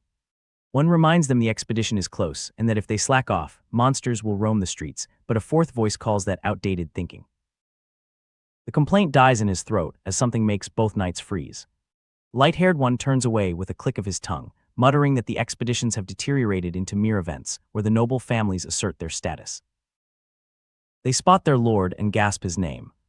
Airen has returned, and he hangs from the training bar cranking out pull-ups, breath puffing with every rep. The bearded knight hurries over to greet him. He heard Airen arrived yesterday, so why train this early? Airen blinks and asks if the soldiers did not have their dawn training today after all. Airen says this is just his own training and tells them not to worry about him. The knight agrees. Then the knights notice the heavy plate strapped between Airen's legs, clanking with every pull-up. They ask if that plate is supposed to be used that way, and one of them spots a spare and decides to lift it himself. The two stare at each other, eyes wide with disbelief, before a thundering voice cuts them off, demanding to know why they are making so much noise. Caught red-handed, the struggling knight blurts out that the plate must be for decoration. He trembles and grunts, barely hauling the thing off the ground, and wheezes about how the lord can lift it. The newcomer bellows, asking if they came here to play around. This is the knight Oran Zukran, the senior of the courtyard. The knights explain that they were watching the lord train, and Zukran whirls around with a disbelieving shout. Zukran cannot believe his eyes. That weakling is doing pull-ups with a plate dangling from his waist, and his posture is good too. He wonders what happened during that 1 year. He covers his shock with a forced laugh, insisting that this is nothing and that they may think it is amazing. But for knights, he claims, it is nothing at all.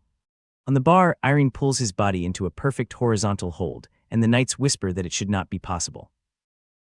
Zukran snaps at the idling men that it is already 6:10 a.m.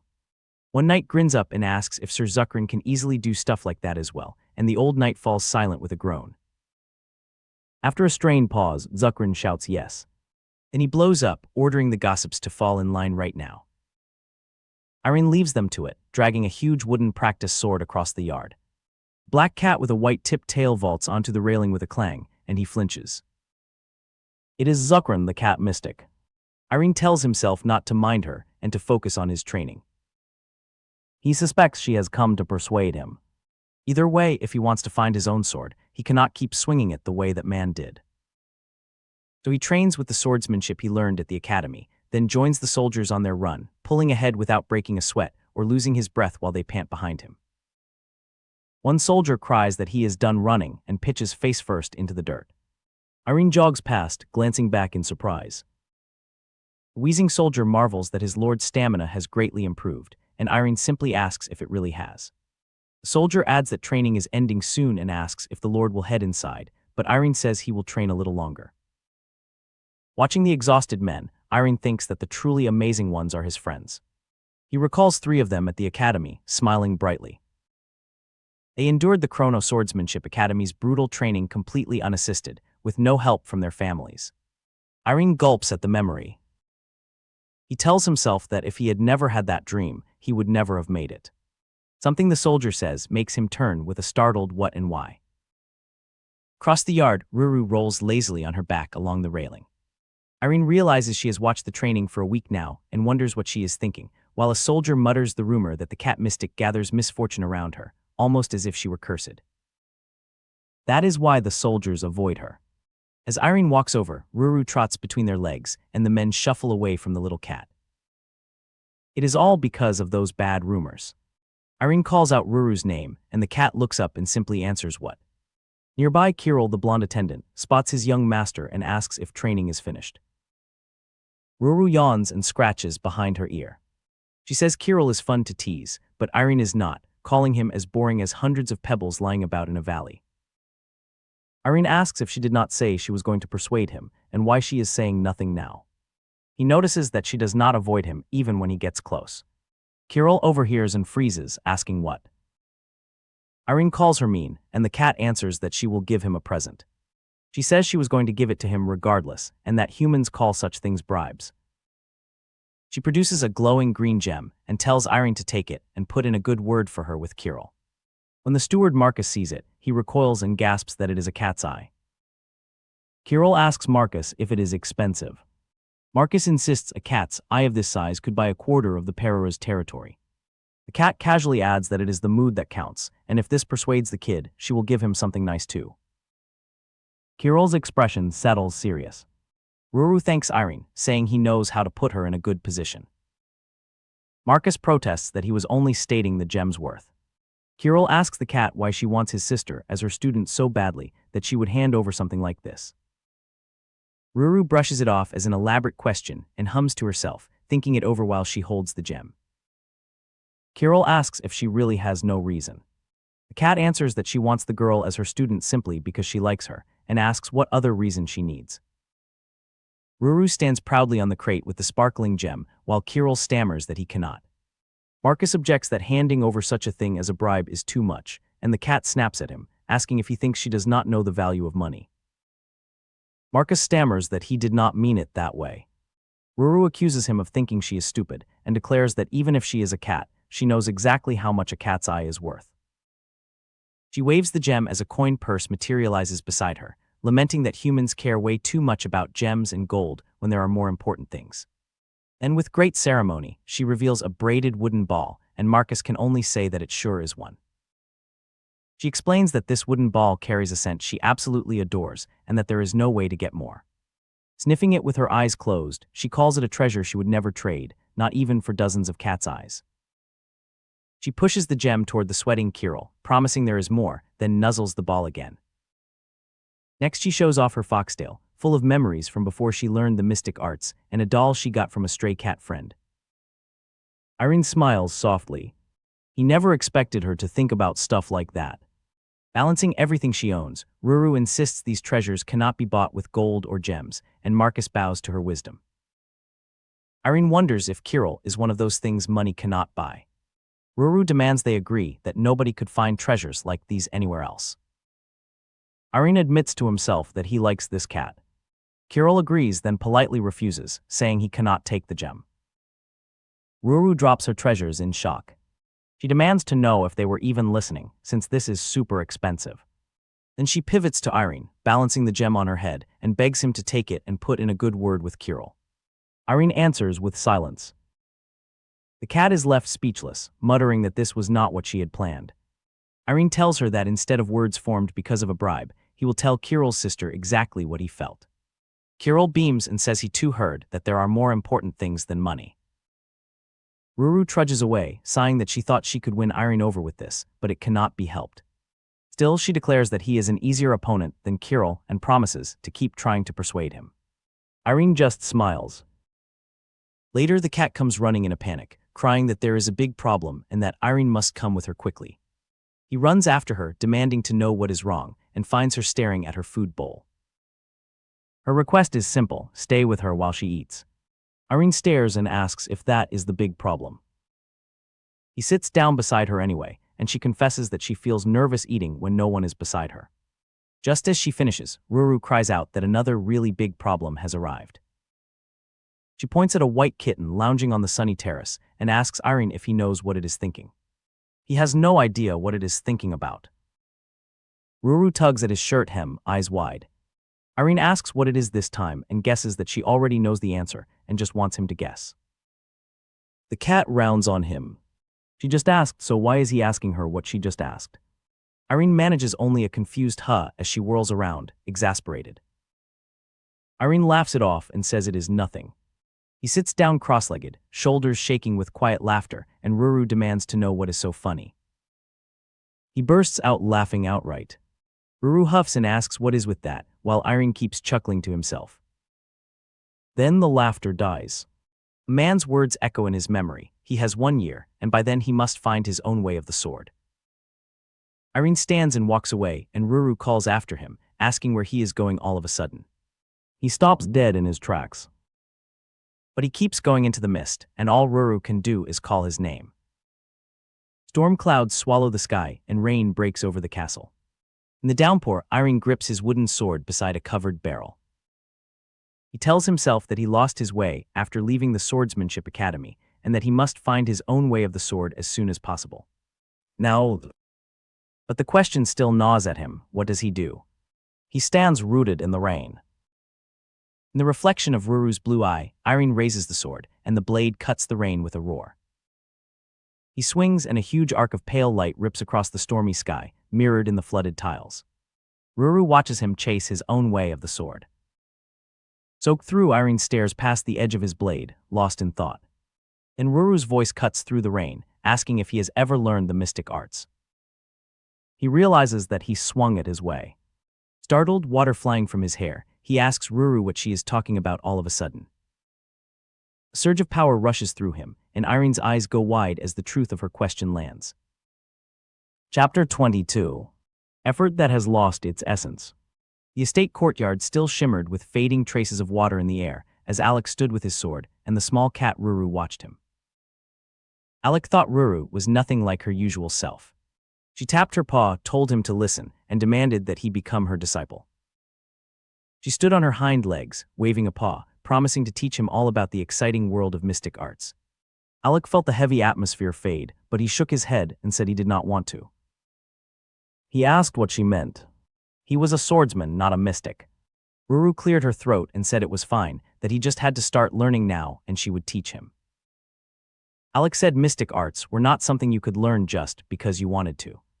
Ruru told him he knew nothing. She said no one was more suited to mystic arts than a swordsman with a strong will, and that he might awaken an ability to support his swordsmanship. Out in the courtyard, she asked if he knew the difference between swordsmen, magicians, and mystics. Swordsmen gain the mysterious power called aura after endless strengthening and training. She warned him she would only say it once, so he should listen carefully. Magicians analyze the mana found in nature and try to understand the principles, laws, and logic of the world. Then what about a mystic? Many people say they are beings who make stubborn demands on the world. They are unprecedented beings who ignore the laws and common sense of the world and turn the will they sincerely hope for into reality. That is a mystic. Ruru grumbled about being called stubborn, but admitted most of it was true. Then she said Alec had to understand one thing. Mystics need an extraordinary and unrivaled heart that normal beings cannot even imagine, and a will strong enough to change the entire world by themselves. She shouted it out, then landed on her feet with a dramatic flourish. That is why a mystic's power is proportional to the power of their heart. And from Alec's sword she had felt an unbreakable will. It even carried a desire to cut something. She insisted that was more than enough. With the slightest assistance, he could awaken his mystic arts, and they would surely help his swordsmanship. Alec closed his eyes and sighed, and Ruru paced back and forth demanding to know why he refused. Alec finally admitted it was not that he did not want to learn. He could not do it with the sword he had just shown, because that sword was not his own. Ruru told him to stop mumbling and speak properly. Alec's heart jumped. If anyone could understand the secret of his dreams, it might be Ruru. She clapped her paws, fascinated, and guessed it might be something like possession. She had heard of many cases where people carried the soul, memories, or personality of another existence layered over their own, though she admitted she had never seen one. She said his case was similar, and asked why that should stop him from learning mystic arts. Silence fell.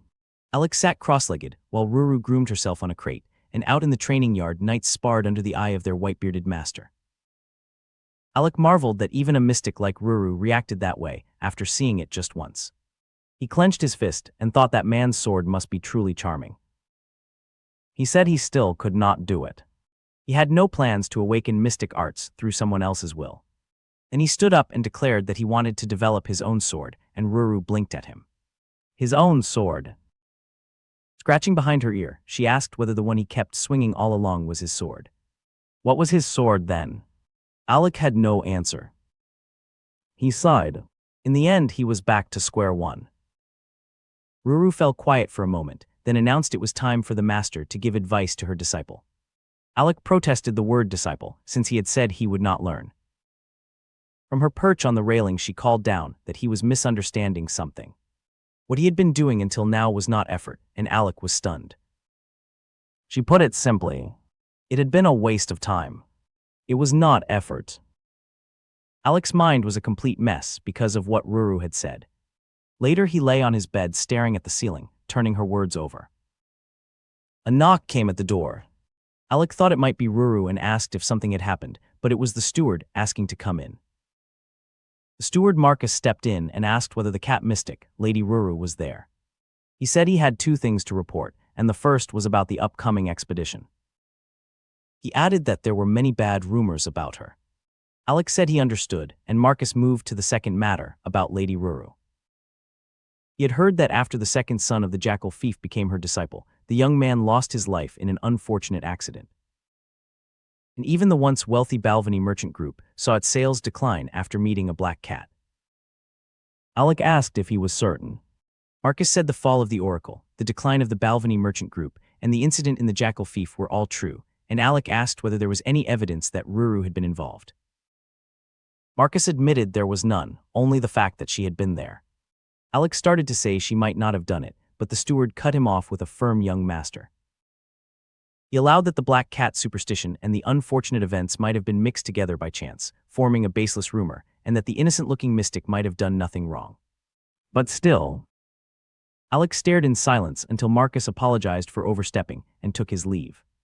Then Alec murmured that no one should think badly of Marcus, who was only worried about him. Alone in his room, Alec steadied himself. He had said it before. He would not be swayed by anything else, and he would relay to Kirill exactly what he had felt. From what he had seen, she had no bad personality that would harm others. She was unique and a little different from humans, but full of good points, and he would tell Kirill exactly that, regardless of what the rumors said. Alec smiled, and hidden nearby, Ruru had heard every word. She had been there just as she thought. From her hiding place, she asked what would happen if something bad struck him and Kirill, because she was with them. Alec gave a small sigh and said he would ask her one thing. He asked whether what Marcus had said was true. Had she done those things? Ruru shot out from under the bed, shouting absolutely not. She had only been playing around. In Oracle the tower fell because two despicable old men were fighting, the merchant group's children were always fighting, and in the jackal thief. Her voice trailed off. Alec weighed it in his mind. Either it was a chain of events caused by accidental bad luck, or Ruru was lying, and either way both possibilities were dangerous.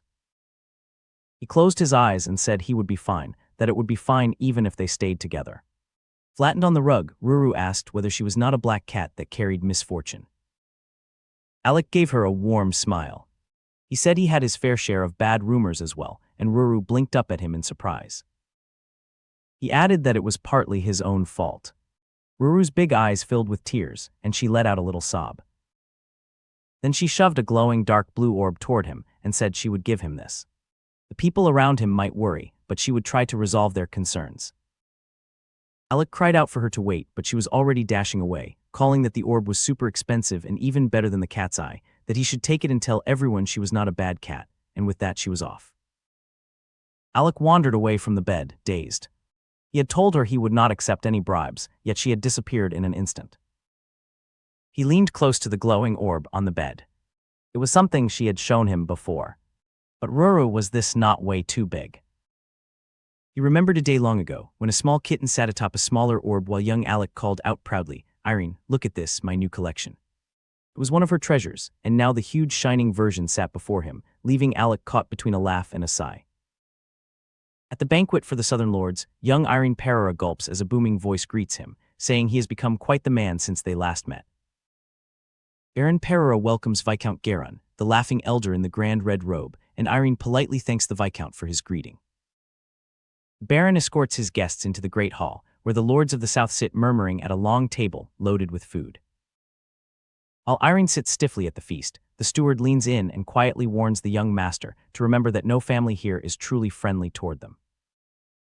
He explains that although the Farreiras have no feud with the Bauer and Fried families, they are not close with them either, and at the table one Baron scoffs while Baron Fried laughs it off. The steward continues that the families showing open hostility are the Lesters, the Russells, and Baron Lester, who snickers with his two sons. The Russells answer with a cold huff, and the smirking Viscount Garon and his heir complete the hostile camp. The steward tells Airen to be especially careful of Viscount Phil Garon, since their families have been on bad terms since the previous generation. Baron rises and thanks everyone for giving up their precious time for the safety of the southern trade route, then raises his glass to the prosperity and peace of the 6 southern families. Wine glasses clink all around, but Airen holds back and stares uneasily at his own glass. The guests cry out for peace and drink deep, and Airen realizes he has to drink as well. He takes a reluctant sip, and the wine tastes bitter as he wonders if he must drink it all. And he notices the Lesters staring, and turns to find the 2 Garon men across the table staring straight at him. Airen tenses under their gaze, wondering if he has made a mistake. Viscount Garon suddenly calls Airen's name, and when a startled Airen answers, the Viscount laughs and says the way he holds his cup is a bit wrong. He explains that gripping the bowl of the glass lets the warmth of the hand seep into the wine, and that white wine is sensitive to temperature. Garon proudly shows how the narrow stem should be held, and Airen apologizes while the hall fills with laughter. The Viscount waves off the apology, telling Airen to try holding it properly this time, and adds that he should stretch out his pinky finger. When Airen admits he does not know why, Garon begins a lesson, and Airen quietly answers that he understands. Garon explains that back when spices were precious, people pinched them with the thumb and the pinky so none would be wasted, and that gripping the glass with all the fingers would let moisture spoil the spices. As Airen says again that he understands, with the Baron listening in silence, Garon smirks and tells him to mind his table manners. Baron Lester bursts out laughing and declares that such fine details are what separate nobles from commoners, while Airen stays silent behind him. Garon pretends his words were twisted in a strange way and insists he did not mean it like that, all while smiling and quietly asking Lester if he understands what he really means. Baron Russell laughs that the Viscount is quite right, and Garon says what a relief it is, claiming he spoke only out of care for Airen. He asks Baron Farreira not to misunderstand either, and the Baron answers stiffly that he has not misunderstood. A sharp glance crackles across the table between the 2 camps. Garon changes the subject and asks his son Ryan if he has listened to the symphony he recommended, and Ryan politely answers that he especially liked the second song. Lester praises Ryan's taste, then asks Airen what music he listens to, and when Airen admits he does not listen to any in particular, Lester slyly remarks that he must not have had the time at the Swordsmanship Academy. Lester says it would be beneficial for Airen to become more cultured, adding that a stalled conversation embarrasses both sides. Lester loudly insists it was only a joke, but across the table, Ryan smirks over the rim of his glass. Ryan raises his wine and starts taunting Airen about the feeling of facing him as he is now. Ryan declares that this is the moment when Baron Farreira's irresponsibility, which let Airen be neglected all this time, comes into full view. He insists there is nothing Airen can do, and Airen rises from his seat, shattered. His hands shake over his untouched plate, and even the cutlery trembles with him. Baron Farreira gently asks if Airen is okay, and Airen apologizes and begs to take his leave, saying he is not feeling well. The Baron watches his son go in heavy silence. Airen trudges down the hall, and his father quietly grants him leave. He stops in front of the great doors. He tells himself that he ran away again, and his slow steps quicken. He breaks into a full sprint, racing down the corridor with his thoughts chasing him. The image of two tightly clasped hands flashes through his mind, and Airen realizes he had no idea at all. He thought he had finally grown more confident, but now he clutches his chest and gasps for air. His father's pained face lingers before him as Airen's legs give out, and he collapses in the corridor. Darkness swallows the hall, and he can do nothing but gasp. He crumples over the stone floor in tears, and small gold beads scatter from his grasp. He grabs a wooden practice sword and swings it desperately, crying out that he is swinging. A calm voice answers that it is completely pointless, as a cat in the training yard tells Airen that wearing out his body by merely going through the motions is not effort. The cat explains that using the heart is just as important as using the body, and that pouring both body and heart into a purpose is what effort truly is. Thumping its chest, it declares that a wholehearted heart is what supports wholehearted actions. Then the cat asks Airen what he thinks, and demands to know whether he can really say he poured his heart into his effort. The question echoes, and Airen screams back that he does not know either. He drives the wooden sword through the empty air in a desperate slash. Standing alone in the dust of the training yard, he quietly admits that he really does not know. A mocking voice jeers that he really is here, and Airen whirls around with a sharp glare. The young lords of the Lester family, Kevin and Caesar, approach through the courtyard with a dark-coated companion and suggest a sparring match to pass the time while the adults keep talking. Kevin praises Airen's stance and laughs that going to the Swordsmanship Academy must not have been a lie after all. And he asks why Airen stays silent, taunting that he knows how to hold neither a wine glass nor a sword, while Caesar smirks beside him. The brothers snicker together, laughing that it probably is true. Martin Russell, the eldest lord of the Russell family, sneers that 1 year was too short a time to learn how to hold a sword, at least for the lazy lord. The three close in, Martin asks if he really wants to, and Kevin sneers that he is impressed. Instead of answering, Airen grips his wooden sword with both hands, his eyes burning as he squares up to face them. In the stone courtyard of a castle at dusk, the blonde young Lord Airen grips his huge black greatsword and fixes a cold stare on the three men who provoked him. One of them snaps back, demanding to know if Airen wants a fight, and calls him an arrogant brat. The hot-headed olive-haired lackey steps forward and declares that he will take Airen on himself. Unmoved, Airen thinks to himself that it has been a while since he last held a sword, and he decides to give these men a proper lesson. As the challenger swings his blade with a relaxed smirk, Airen quietly decides that 1 year of training is nowhere near enough to touch him. A sharp light passes through Airen's eyes. The lackey grins and says he wants to see what Kevin is made of, teasing that he is curious how much the Lord has improved. He starts offering Airen the first strike, but the Lord launches himself forward before the sentence can end. The challenger's yellow eyes fly wide. Airen's black greatsword carves a huge arc across the courtyard tiles. In a single blur, the blonde lord dashes low and blows straight through the man's guard. The olive-haired challenger's sword flies out of his fingers. The flat of the black blade slides right past his neck, and the man lets out a strangled gasp. Behind him, the black-haired leader and the other lackey stand frozen in disbelief. Airen towers over his trembling challenger with the greatsword planted upright, while the beaten man lets out a hollow moan. Airen stares down at him, perfectly blank. Collapsed on the tiles, the defeated lackey protests that it should not count, and Airen calmly asks why not. The man insists he never said to start, and he calls it cowardly that Airen attacked so suddenly. Airen answers evenly that the man is welcome to come at him again, leaving the seated lackey trembling. The loser, Kevin, groans on the ground with his sword abandoned at his side.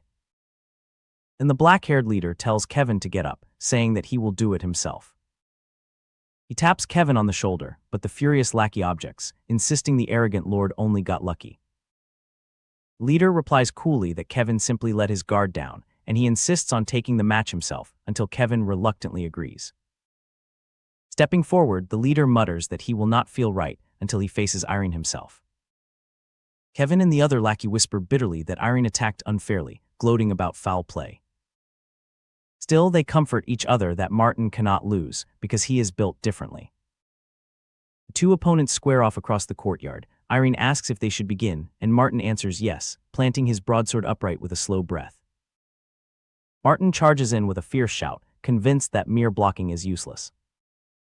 On the sidelines, Kevin and the other lackey cheer him on, shouting for him to crush Airen to pieces. Martin grits his teeth and pours in every strike he has. Yet Airen blocks it all without changing expression, and Martin wonders in disbelief why his opponent will not crumble. Fatigue creeps into Martin's arms, and he starts to fear that his own swings were too rushed. Then Airen's greatsword comes crashing down from above. A heavy clang rings across the courtyard. Martin braces with both hands, but the weight drives his blade down and tears a groan from him. Knocked reeling, he stumbles across the tiles while Airen stands untouched in the distance, sword at his side. Martin's fingers shake so badly that he can barely hold his sword. He swears to himself, wondering when his hands turned like this. Airen watches him with calm gray eyes. Martin's nerve breaks. He admits in his heart that he does not want to continue, and then aloud he stammers that he cannot go on anymore. An amused voice cuts in, suggesting they leave it there since there is a clear victor, and the speaker appears as a brown-haired man in a maroon coat, smirking to himself. Airen lifts his black greatsword high, ending the match beyond any doubt. The man in maroon remarks aloud that Airen has truly improved. With his silent companion behind him, he asks whether Airen will spar with him as well. First, Airen tells Martin to stop before his hands get any worse, reminding him that a bad injury is not worth it, and Martin hastily obeys. Facing the newcomer's request, Airen pauses a moment, then quietly answers that he understands. The man in maroon chuckles to himself about Airen's newfound vigor and his willingness to accept a match with real swords, then openly says he likes this new, cool personality. Airen sets his greatsword in place, the blade glinting in the evening light. His opponent studies him with narrowed eyes, reasoning that Airen's vigor must have grown after coming back from the swordsmanship academy. Then a darker thought crosses his mind, as he wonders whether he should leave Airen a small scar. He decides against the face, reasoning that Airen is still a noble, though he fully intends to hurt him elsewhere. Out loud, he generously offers Airen the first strike, as a senior who learned the sword first should. When Airen stays silent, he asks if they should simply go for it, and Airen replies that it is fine and he will take him up on the offer. Behind his smile, the senior seethes and curses the boy in his head. Airen answers only with a dry little laugh. The senior's fury burns hotter inside. Airen keeps his composure, eyes steady and unreadable. The senior muses that this is nothing like the Airen he saw in the past. He admits that it feels strange to think the day would come when he would cross swords with Airen. Between the white walls, Airen's silhouette stands motionless in the dusk. The senior's smirk deepens while Airen's fists tighten around the wrapped grip. Holding his gleaming broadsword upright, the man in maroon calls for Airen to come, and he hopes the Lord will not disappoint him. Airen answers the provocation with a slow exhale and a firmer grip. Then he raises his blade before his face, lowers his head, and closes his eyes. The onlookers cannot believe it, and one lackey insists that Airen must be completely insane. Even the man in maroon blinks in confusion.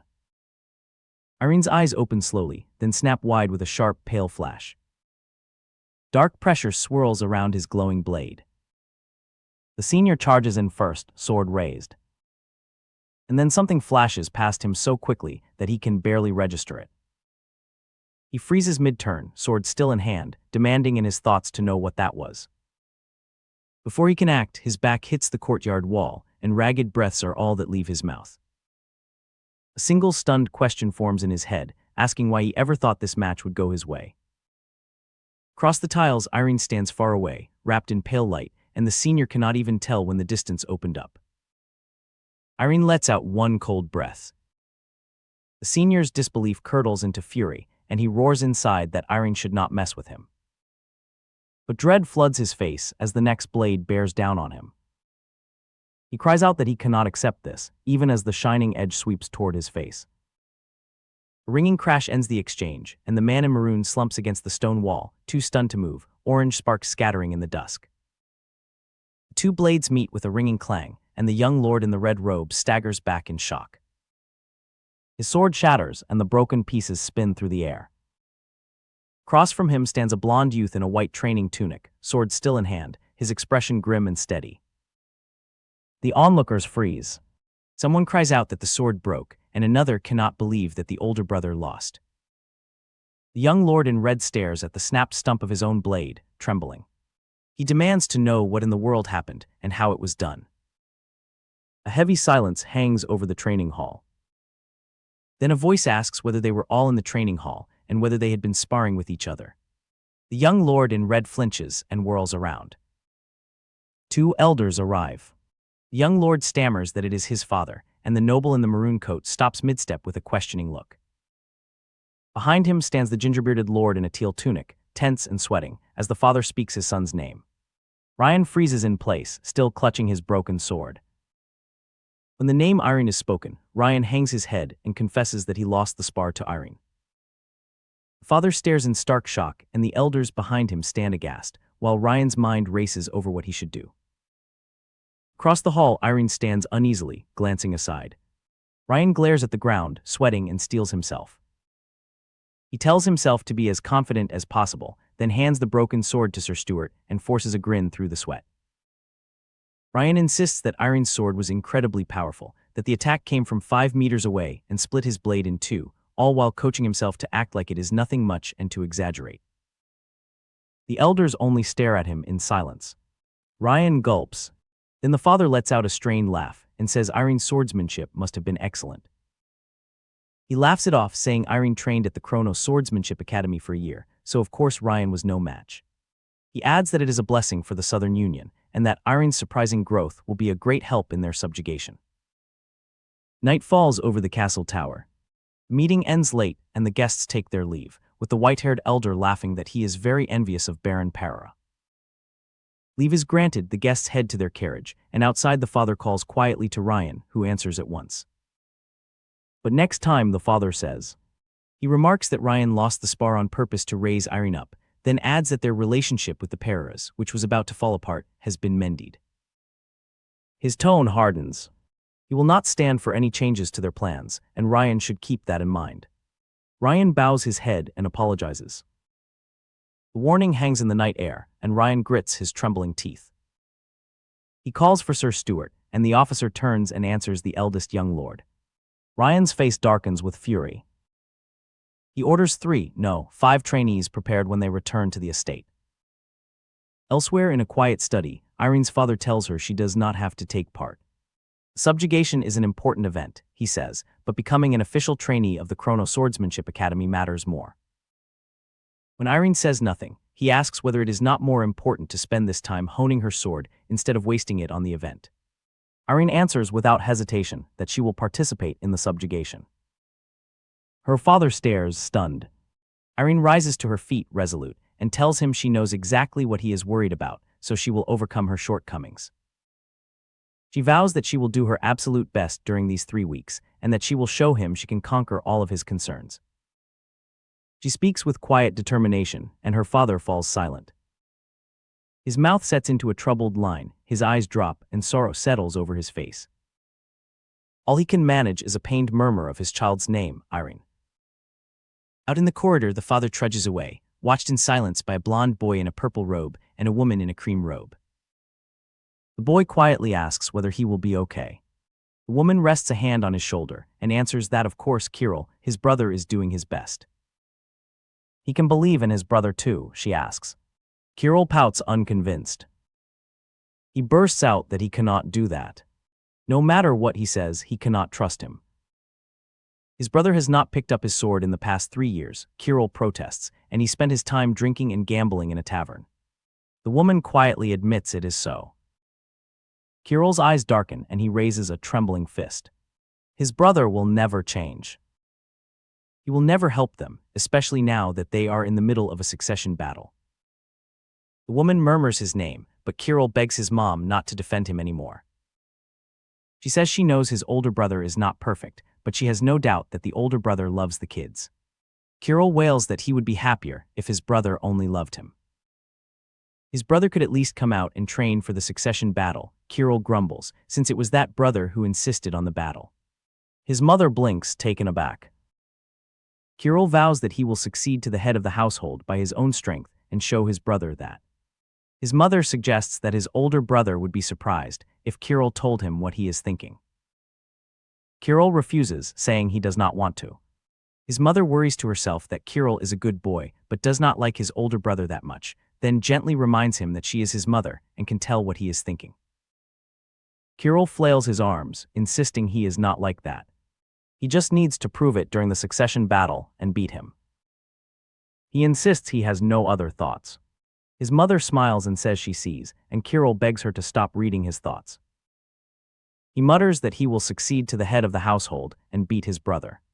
His mother smiles warmly, tells him yes, to do his best, Kirill, and sends him to get some rest. Kirill agrees and asks her to tell father to go to bed too. His mother's thoughts turn outward because that man is still out there. She says she will go and comfort him a little and smiles softly to herself. In the moonlit courtyard, she finds her husband slumped on the bench and asks whether he is still out here. He mutters that he is not worth comforting.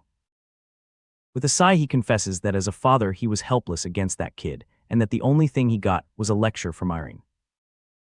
She allows it may be as he says, but she is still proud of Airen. Their daughter has only been at the academy for 1 year. And yet she is strong enough to beat Ryan. The father looks up, struck silent. So she would like to believe in their children. Let us believe in them and watch over them. The hardness leaves his face. He begins that he wanted to help him with this. But he cannot help feeling like he is only getting in the way. His wife urges him to believe, because their children are smarter than they think, and under the moon she rests her hand on his shoulder.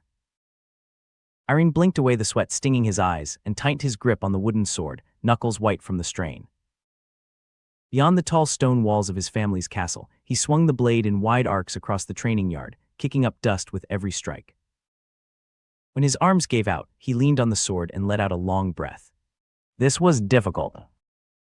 His master, a large black and white cat in round spectacles, crossed his front paws and declared with a meow that it was completely different. Airen gaped at him. Did the cat mean he should keep doing his sword, training exactly the same way as he had done until now? The cat corrected himself. Not a promise.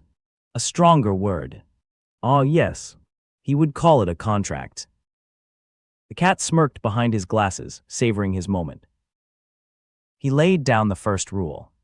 Airen was to swing his sword 1,000 times a day, with sincerity. Airen echoed it under his breaths.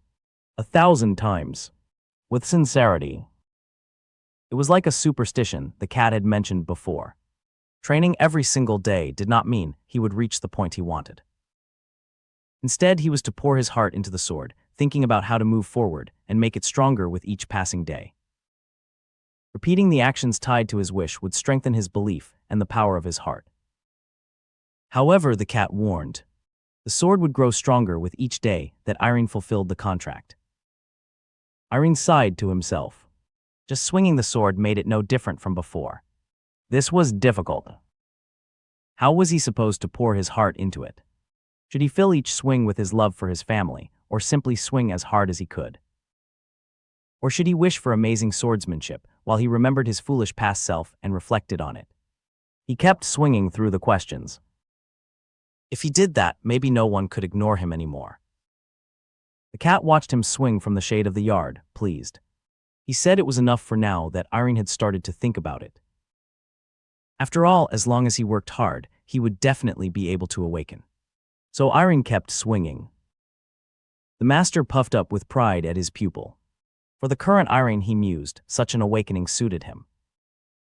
The young lord tightened his grip and kept training. Such an awakening, the cat decided, suited him. Day 4 of the mystic arts lesson found him swinging under the moon. By day 10 he was bent double, gasping between swings. It had already been 10 days. Could it be, he wondered? Was he really doing this properly?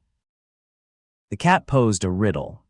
Did Airen know what cooled a blazing heart, then smashed a heart as hard as rock into grains of sand? He answered himself at once. It was only natural, since a heart could not always stay the same. When the blazing passion he once had disappeared, and his body grew heavy, worthless thoughts started to creep in. The lecture went on, even as the wooden sword lay abandoned on the tiles. In times like those, the master warned, thoughts tended to flow in a negative direction. With a leap, the cat shouted his warning. When Airen did not believe in himself, he cried. Airen's eyes went wide. When that person started to struggle, he should pay them back the belief they had given him. The cat lunged, grabbed his collar, and yanked him close. But Airen only said, quietly, that he probably did not have anyone who believed in him that much. He had been a coward, busy evading and running from everything. There was no one who would like him and believe in him. The cat was stunned. Why did he think that? Had he not told Airen before that he was like several hundred pebbles in a valley? Well, the cat corrected himself. He had been wrong. Because the cat declared, he believed in Airen. Airen was still a pebble, but he was a super smooth, sturdy and pretty pebble, and the cat did not think many people would hate such a pretty pebble. For reference, the cat added with a cough, Kirill was a sapphire. Of course, even though he was a cat and not a person. With that, today's lesson was over, and Airen was sent to think things through in his room. As the cat strolled away, he tossed back one last reassurance. From what a cat like him had seen, many of the people around Airen liked him, so he should not jump to conclusions on his own. Alone, Airen turned the words over. Someone who would believe in him, huh? His father, his mother, and Kirill. They had waited over 10 years for him. He flopped onto his bed and kept counting. The academy master. The instructors. If he had not had the belief of his family, he probably would never have even thought of picking up a sword out of his own will like this. Also his friends. Could he also? And Ruru. He thought they all believed in the inadequate him. And he wanted to be that person. No matter what. As sleep took him, blue light rose from his body, and a swirling vortex of mystic energy wrapped around his bed. In the library, Kirill looked up from her book on gentle conversation. Opa! What powerful mystic arts energy. She burst into her brother's room, where the sweating cat clung to a huge dark sphere. She gasped that Airen had awakened mystic arts. An awakening. She had never heard of an awakening like this. Inside the pulsing sphere, Airen's silhouette lay still. Kirill grabbed the sweating cat and demanded to know what was happening. Trembling, the cat explained that Airen had gone inside his own heart to fulfill his wish. Kirill could not believe her ears. His heart? Yes, it was a space that no one could enter or interfere with, the cat said. It was a space only for Airen himself, the most ideal place for fulfilling his wish. There, Airen would keep training until he obtained a result he was satisfied with. Then when would he come out, Kirill demanded. When could he come out? Her voice cracked in despair. The cat's answer brought no comfort. It could be tomorrow, a month, a year, or even longer. Into the dark, Kirill cried out. Please return safely. Please, she was begging him, Airen. Somewhere in the void, Airen wondered. Had he cursed someone again? He woke to a stone wall and green leaves. What was this wall? Then he recognized it. It was that dream. Just like always, never changing. The dream of the man swinging his sword in the same village square under the same sky. You are swinging your sword like always, Airen called out to him. He watched the familiar figure with a soft smile. Then the swings stopped. Hung. Airen's eyes went wide. The swordsman was facing him now, grinning through his hair. Old scars crossed the man's shoulders and chest. Then for the first time, the swordsman lifted his face, and his bright blue eyes met Airen's gaze. A blond youth stammers that he cannot believe what he is seeing. He stares across the plain and mutters that it is that man. The man he is staring at is a huge warrior with long gray hair and scars across his bare chest. With a calm, unreadable gaze, the warrior turns away and starts walking off. But before he can leave, white steam rises from his shoulders, and the air itself starts to tremble. The youth's eyes fly wide open. An enormous wave of power bursts from the warrior and rolls across the yard straight toward the boy. The pressure knocks the youth off balance as a blinding white light swallows him whole. All he can do is scream. When he comes to, he is sprawled on sandy ground in clothes that are not his. Still dazed, he tells himself that a bad dream must be why his bed feels so hard. And he notices the dirt under him and grips the strange shirt in his fists. He demands to know why he is on the ground instead of in his bed, and whether he is still inside a dream. He is sitting in the dusty yard of a timber-framed house he has never seen before. When he looks around, the warrior is nowhere to be found. He turns to check the spot one more time, but only dust swirls where the man had been standing. He has never experienced anything like this. He wonders what on earth is happening, and then a thought strikes him. A huge black greatsword stands planted in the middle of the yard. Leaves drift through the silent yard. The youth stares wide-eyed, and even the black and white cat beside him freezes in shock. One word bursts into his mind. Mystic arts. He grabs the greatsword's hilt and asks himself if this means he has finally awakened his mystic arts. His heart racing, he reaches for the sword and thinks that if this is truly a space born from his own wish. His fingers close around the grip. The black blade slides up out of the earth, and he tells himself that then this place must be exactly what he hopes. He steadies his breath with a long exhale. A grin spreads across his face as he declares that this is a space all for himself. A space where no one can bother him. The greatsword sings as he whips it into his first wild swing. In this place, nothing exists but the sword. He cuts down again and again until the blade blurs. He keeps swinging until the sky darkens. Sweating and scratched, he realizes that even though he just started, it is already night. He stares down at his own feet and sighs that it would be nice if it stayed bright forever. Oh well. He decides to stop here for today and continue tomorrow. Then an idea startles him. He wishes it were spring, and when flowers bloom around him in an instant, he cheers that this is what mystic arts really is. Golden blossoms burst up along the stone wall while he stands there in awe.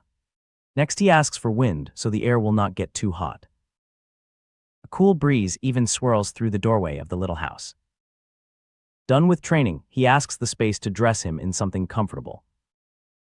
The moment he sits down, he cries out in amazement. The wooden table fills with a steaming feast he never even asked for. Golden light settles around him as the loose shirt and soft trousers finish forming on his body. He flops onto the bed and declares that this place is the best. Hands behind his head, he grins that it is the perfect environment for focusing on the sword and that the power of mystic arts truly is something. 5 days pass since he entered this other world, and one question keeps nagging at him. Is it impossible for him to leave this place? No matter how many times he sleeps, he always wakes up here, and he wonders whether he is trapped until he reaches his goal. His thoughts drift to the man he met before entering this place. He wonders what kind of connection they could have when that man appeared the moment he awakened mystic arts. The question hangs unanswered. He shakes his head and orders himself to stop with the useless thoughts. From now on, he will focus only on his sword training. He raises the greatsword overhead and vows to pour his whole heart into every swing, then drives the blade down with everything he has. Yesterday was 2,000 swings. Today he will do 3,000. The count climbs past 4,500 as swing after swing cuts through the yard. But soon his body gives out. Panting over the hilt, he admits that he cannot swing more than 6,000 times. He asks himself what he is doing wrong, and the answer comes quietly. No. Gasping, he leans on the greatsword and refuses to give in. The black blade rises and falls again and again. His breath turns ragged, but the swings keep coming. Then the wind stirs the leaves and he stops short, admitting to himself that he relaxed too much once he got used to this environment. 353 days since he entered this world. With a thud, the greatsword falls, and he collapses into the sand, muttering that he only managed 5,695 swings. The number went down. It hits him then. He has not rested even once in the past year, and he has been pushing himself too hard. He decides to pull himself together and continue tomorrow. His right hand has gone a little numb, and he worries that if he keeps going it will affect tomorrow's training. Even so, his fingers tighten around the hilt again. The big tree and the chimney of the little house stand quiet under the bright sky. 624 days since he entered this world, and the arched door of the stone hut opens onto another day. Inside, his bare feet stretch out over the bedding. At last the young swordsman lets himself sleep, while the days keep turning. Ilya wakes on a narrow bed in a modest bedroom, blinking slowly in the sunlight, his eyes still far away. He tells himself that, to be honest, it was obvious things would turn out this way.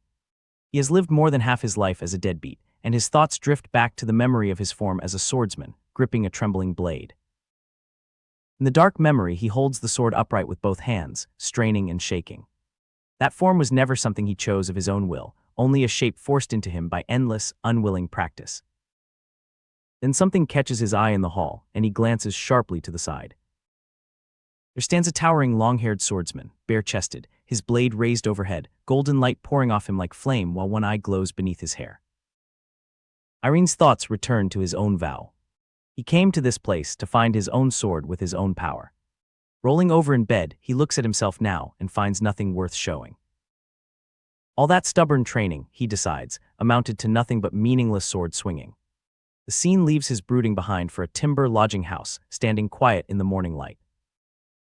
Inside, Airen lies face down on the bed, admitting that this is all he amounted to, then pulls the blanket over himself while faint golden motes gather around him. He realizes he no longer knows how long he has been in this place at all. If time here flows the same as in the real world, then he is wasting a great deal of it right now. He falls silent, listening to something far away. Then wearily he closes his eyes and decides that it does not matter anymore. A voice suddenly calls out Airen's name. Airen bolts upright in his dark room, blanket around his legs, face jolted awake. His eyes go wide with disbelief as the voice keeps urging him to hurry and get up, because dawn training is about to begin. Recognizing who it is, he blurts out Ilya's name. The white-haired woman only looks back over her shoulder in perfect calm while he leaps out of bed in a panic. He scrambles for words, demanding to know how she can be here, but the shout dies in his throat as the blanket tumbles to the floor. Ilya's hand claps over his mouth, smothering the outburst. He freezes on the floor, face burning, tears welling, trembling as he holds himself still. He squeezes his eyes shut and keeps trembling, until Ilya smirks over her shoulder in the cold dawn air and warns him not to even think about running dressed like that. Chapter 28. There is no night to be alone. Footsteps quicken as the two of them set off running along a dirt track at sunrise. Airen runs and pants, sure there was never a running course in this place, and wondering when one even appeared. He bursts through an arched gate, red-faced and gasping, and Ilya calls out that he is already getting slower and needs to pick up the pace. Airen slumps against the gate post, spent, thinking that it has been a very long time since he last ran until the sun came up. At a long table loaded with a feast, Ilya tells him to sit down quickly, because after they eat they are going straight into sword training. Airen stands stunned in the doorway and manages a shaky okay. The two of them eat in silence for a moment. When Ilya asks if he has something to say, Airen finally wonders, hesitantly, how she can possibly be here. Ilya snaps that this is about training, waving her knife and fork until they glint. She declares that his heart is completely empty, and that he needs to fill his heart to get proper movements, because Ruru taught him that much. Airen spins around with his huge black greatsword and asks how she even knows Ruru. Her answer is a shout of 2,000 more times. Under the looming pressure of her glare, Airen swings the massive blade over and over. He cries out okay and keeps swinging until night falls, hunched over the sword and gasping. Then Ilya calmly tells him good work, that is all for today. Smiling with her eyes closed, she says she will see him next time and walks away into the night until she fades like a dream. Watching her go, Airen quietly concludes that he was right. She was not real. Relieved, he flops onto his bed, declaring that he is drained and glad he will not have to try to sleep today. Still, he wonders how Ilya appeared inside the world of mystic arts at all, and whether he called out to her without realizing it, before drifting off with a small smile. In an instant, the world snaps back. His sheet is yanked off him, and a voice barks that the sun is already up, demanding to know how much longer he plans to sleep. Airen shouts Judith's name. Judith shakes the stolen sheet and snarls that he had better not want to get flattened. Airen can only stare up at her, dumbfounded. She turns to the others and boasts that she knew this guy would be passed out, then bursts out laughing while Airen reels in horror. The blue-haired companion watches with an amused smile and murmurs that this is new. Judith grabs a sword and demands a spar right now, and the blue-haired man retorts that she is not even warmed up yet and should think before she speaks. He asks Airen what the deal is, since oversleeping is nothing like him. Judith bristles and shouts that this jerk is starting a fight again and whether he wants to get hit. The ponytail woman steps in with a smile and leads Airen away to train over there, leaving the bickering pair behind. Almost at once Airen frowns at his own stance. His posture has gotten messed up again. He wonders if it is because he took such a long break. His partner reassures him that he is swaying a little, but he is definitely getting better. She calls his name and flashes him a confident grin. Airen answers with a deadpan stare and a long, weary silence. He lets out a breath and looks away, but Judith and the blue-haired man keep smirking at him, and he pleads inside for them not to look at him with those eyes. Around him the training ground churns with running feet. Airen thinks that he has never once done anything by himself, without anyone's help. The blue-haired man quietly tells him to focus, a sword glinting between them, while Airen's thoughts keep turning. To someone as weak as him, as incapable, and as lazy as he is. The scene brightens into a dining hall, where Judith, now wearing a tall chef hat, proudly announces that it tastes better because she made it, and orders everyone to eat lots and lots. The ponytail woman laughs across the feast, while the blue-haired man warns flatly that they will get stomachaches. Airen sits stunned among them, wondering why they are believing in him this much. With his cheeks stuffed full, Airen lowers his eyes, quietly moved, and the chapter closes on his shining gaze. The chapter opens on a single exhausted thought. Brett is tired and his legs will not stop running. He gasps that it is hard to breathe, and complains that his feet keep feeling heavier with every step. Alone against a plain gray backdrop he pants on, and deep inside he asks a single despairing why. Then something shoots past him in a blur with a wild cry, and he spins around in shock. It is the red-haired youth, sprinting past at full speed with a furious shout.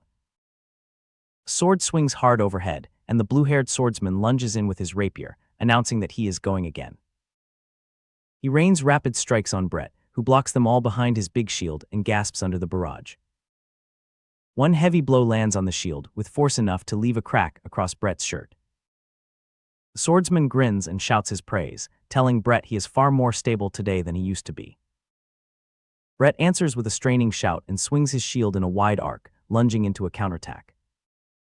The swordsman slides sideways and evades it with calm ease, then widens his eyes in surprise as Brett keeps pressing.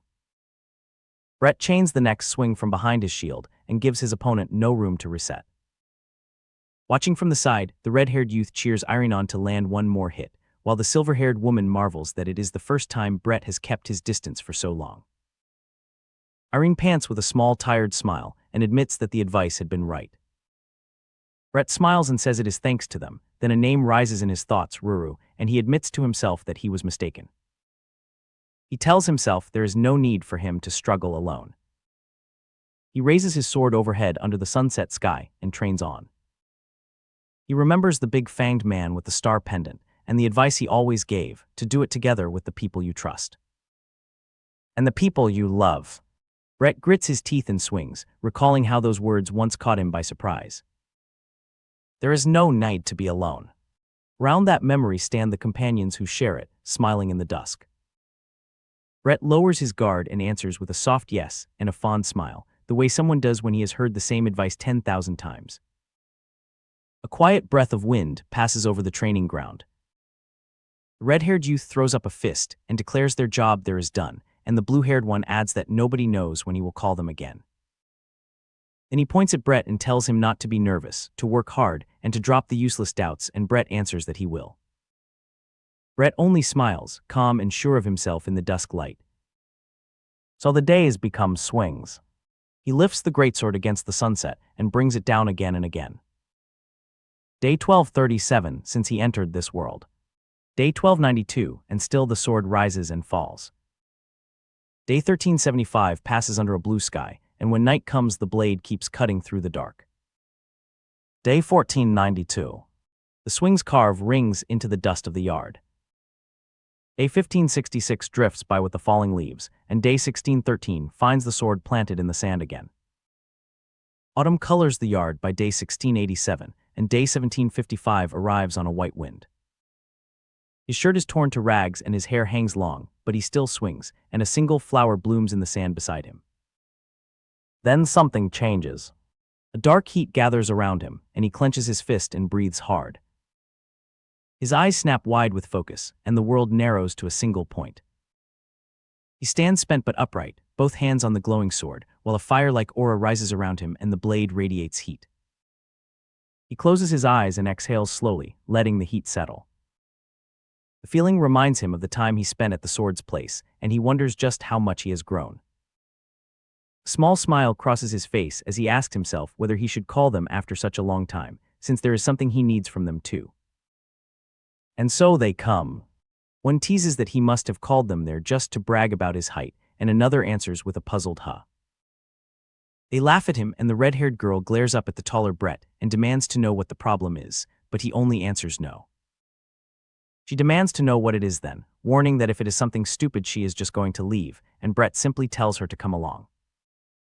He leads them on with the greatsword at his side.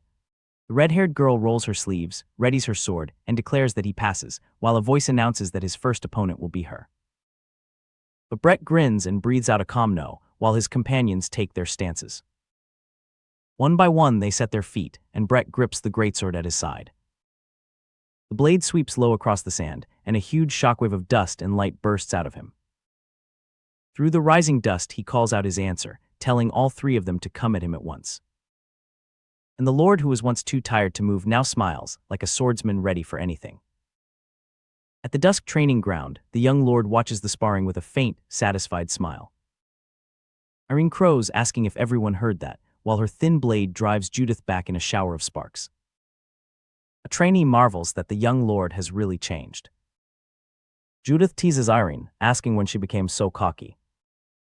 Brett snickers that the lord does not need to hear that, and Airen snaps at them all to shut up and ready their swords. The lord only smirks, but then something in him shifts. He stands barefoot in his torn training shirt, scratch marks on his arms, his blue gaze calm and certain. He closes his eyes. His ear twitches at a whisper of movement, and in the next heartbeat a boot stamps down and a blade bites the earth.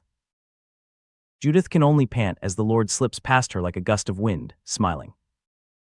Without a word he swings the huge training blade overhead, and the crash of it makes Airen flinch. Judith's eyes go wide.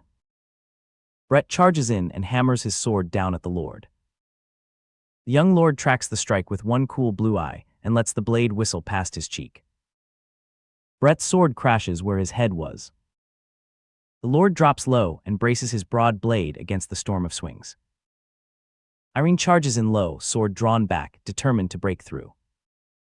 Steel rings out on every side of him. He answers with a huge spinning slash, and the force of it sends Brett flying. He glances after the next attack without hurry, and a confident smirk settles on his face. A heavy collision shakes the yard. Judith Rains strikes down and charges through the dust, while the lord stands his ground in the middle of it all. Far from backing down, Judith is thrilled. Their blades ring out again and again, and her grin only widens. A flash of his blade grazes her cheek, and she startles with a sharp gasp. Then she declares that she has seen through his pattern. Her hand tightens on the grip of her rapier. She grits her teeth and throws her whole weight behind her block as his slash bears down on her. With a gasp, the young lord is knocked backward, and Brett staggers out of position. Flash trails cross in the air, and the lord's eye widens as he reads the exchange. Blades converge on him from both sides, and the impact bursts like thunder. Sweat beads on the young lord's cheek as his expression turns sharp. All three press him at once, and for the first time he is knocked back. Airen swings down with everything she has, her blade trailing a white arc. The lord grits his teeth against the blow, then swings low and sends a spray of rocks into the air. White slash trails cut through the dusk as bursts of force crackle at his feet. Judith leaps in with a fierce cry, her sword carving a red-streaked arc toward him. Their blades meet in a burst of sparks. Brett stares, then blurts out that those are Judith's moves. The crash of the exchange rolls across the yard. When the dust settles, Judith stands panting and demands to know if he really performed her swordsmanship. The young lord plants his greatsword and simply smirks. Airen asks if the defense that parried her attack was Brett's technique. The lord calmly says it was, and Airen stares at him, speechless. Brett asks how in the world he pulled it off. The lord laughs and rubs the back of his head, saying there is only one thing he knows how to do. In his memory, he is still the boy who could only brace his blade against a red-haired swordsman's blow. He remembers grinding out squats under Airen's disbelieving stare. He remembers sitting with the other trainees at the Swordsmanship Academy, soaking in every lesson. He puts all his effort into it, admits he has not mastered it completely, and says what he remembered from the academy was not enough. Airen's expression softens into a moved smile.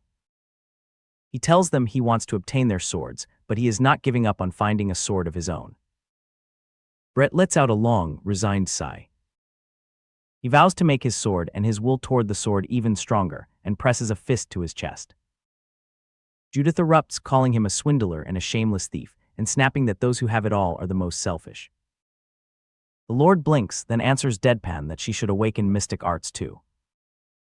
Feet scramble on the ground as Brett yells, asking why she threw her sword. Furious, Judith demands to know if he is serious, and hurls her sword at him. She shouts that she came all the way here through her own efforts. Then she roars at him to shut up and stop right there. The lord rests his greatsword on his shoulder beside Brett, and the two watch the storm. Then the lord faces Judith across the dark edge of his greatsword, and she grins right back. He trades a sweeping blow with Airen, blade against blade. Steel clangs.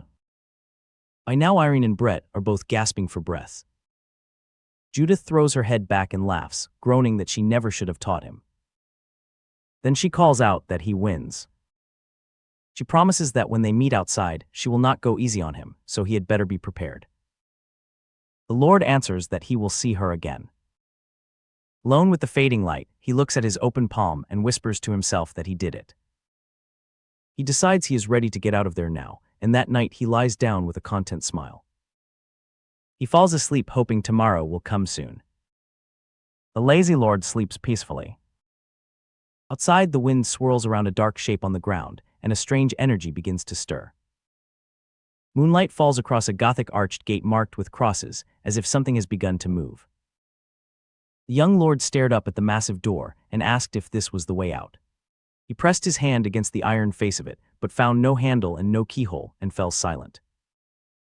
The greatsword stood planted in the ground before the gate, and he knew it at once. It was the sword of the man from his dreams, lodged there as though guarding the exit. He wrapped both hands around the grip and pulled. The blade came free, and he laughed in wonder, saying it was the perfect size for him now, and asking the sword if it was the key. He hoisted the huge blade with both hands and marveled at how lightly it moved, standing there smiling as if it had always belonged to him. A quiet laugh escaped him. He thought to himself that it was funny. Walking away from the gate with the sword on his shoulder, he reflected that he had come here to escape this very blade, and yet he would have fallen into despair denying it. Content smile settled on his face as warm golden light gathered around him and the sword. It was true. Meeting the man in his dreams had changed him. His thoughts drifted back to that man, the scarred swordsman with the long white hair, and to his younger self flustered and protesting before him. For the first time, everything he had done came back to him. All the swings, the grueling drills with the weighted bars, the strain of the heavy blade.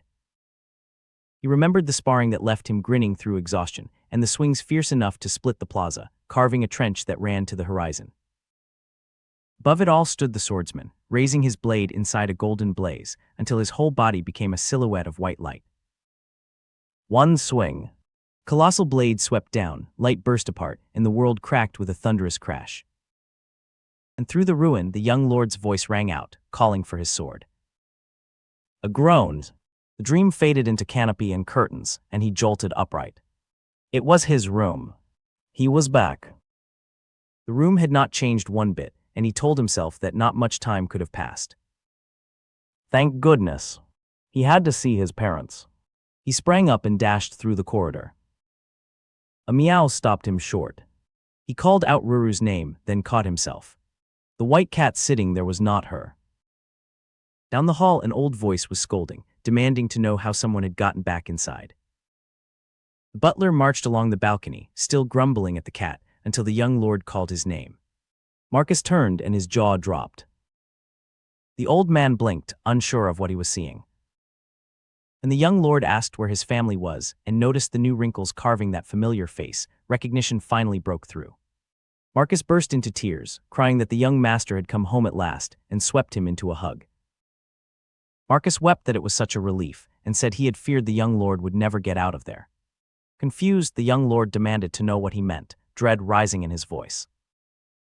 He seized the butler's shoulder and called his name again. Marcus only kept sobbing, and the young lord's face went blank with shock. Between broken sobs came the answer. It had been 5 years. The young lord shouted, asking how long he had been asleep. Time had flowed at the same pace on both sides. His mind raced. What of his promise to Ilya and the headmaster? What of the subjugation carrying the family's honor? He turned back to Marcus, asking where his parents were, where Kirill was, and whether his family was safe. And his father was there, and his mother, crushing him in an embrace while his father breathed his wife Airen's name in relief. The young lord could only apologize. He kept saying how sorry he was for being gone so long, but his father cut him off through tears, telling Airen how grateful he was that their son had come back safe and sound, and pouring out thanks. His father cupped his cheek and thanked him for returning.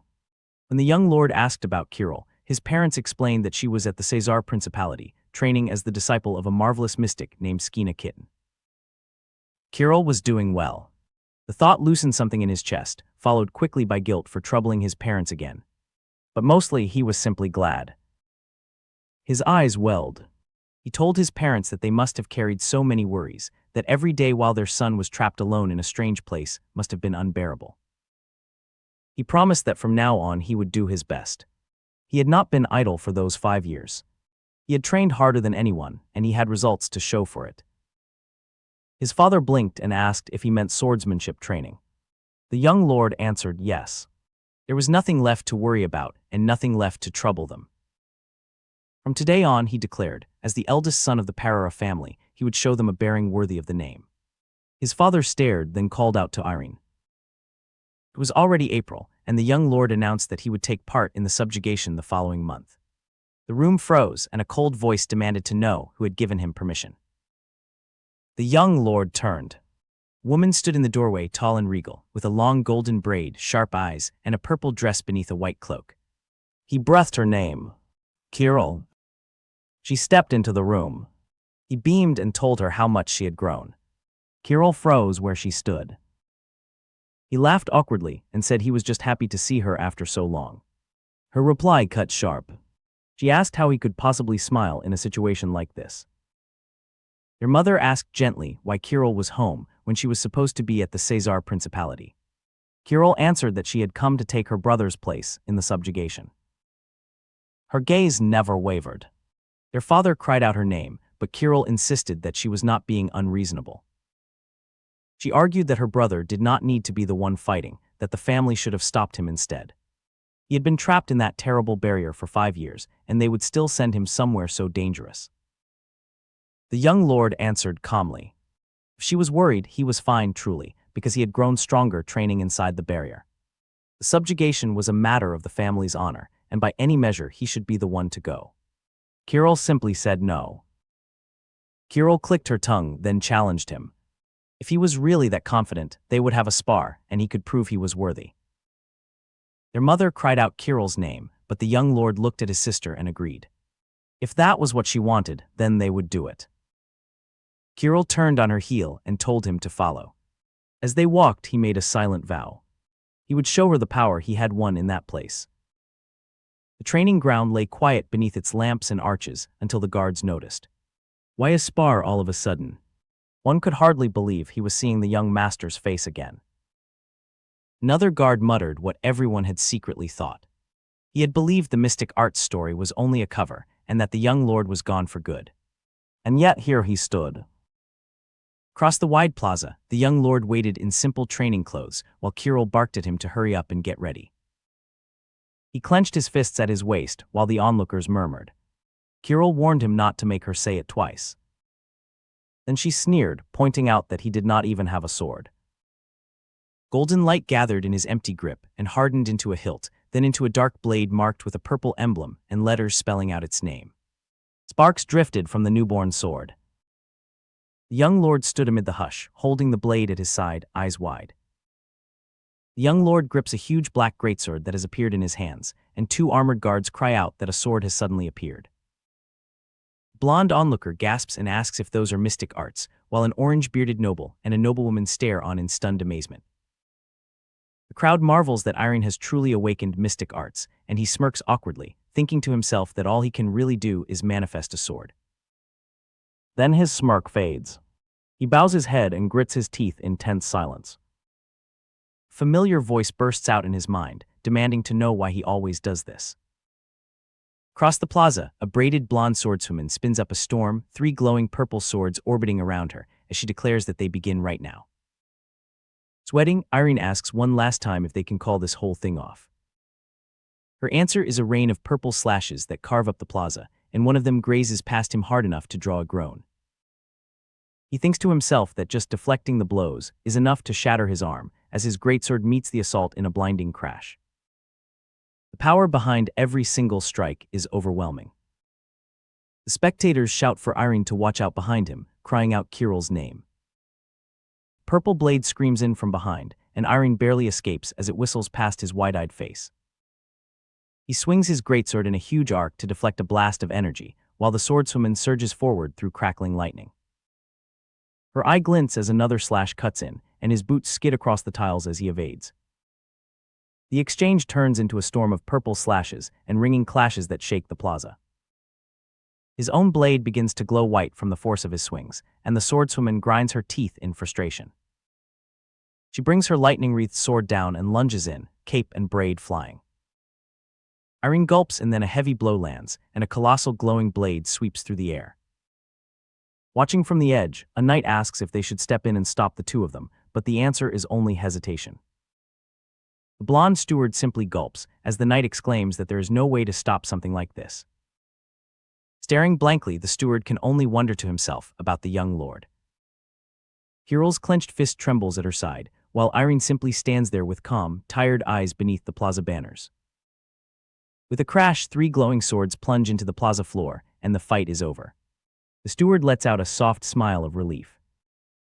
Tears spill down Kirill's face as she sobs, and the noble couple embraces, weeping with relief as they call her an idiot and ask if she knows how worried they were. Kirill buries her face in Airen's chest and holds on, sobbing, and he gently tells her not to worry about him so much. Blue banners flutter over the castle walls as she wails loudly, refusing to let go of him.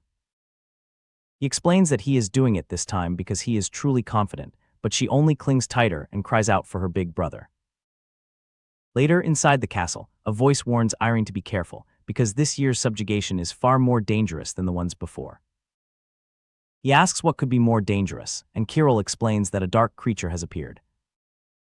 Airen repeats the word in shock, and she tells him its traces were discovered south of the Garun territory about a month ago. It carries a twisted, corrupted power born of a negative heart, she says, and it can rival even a mystic.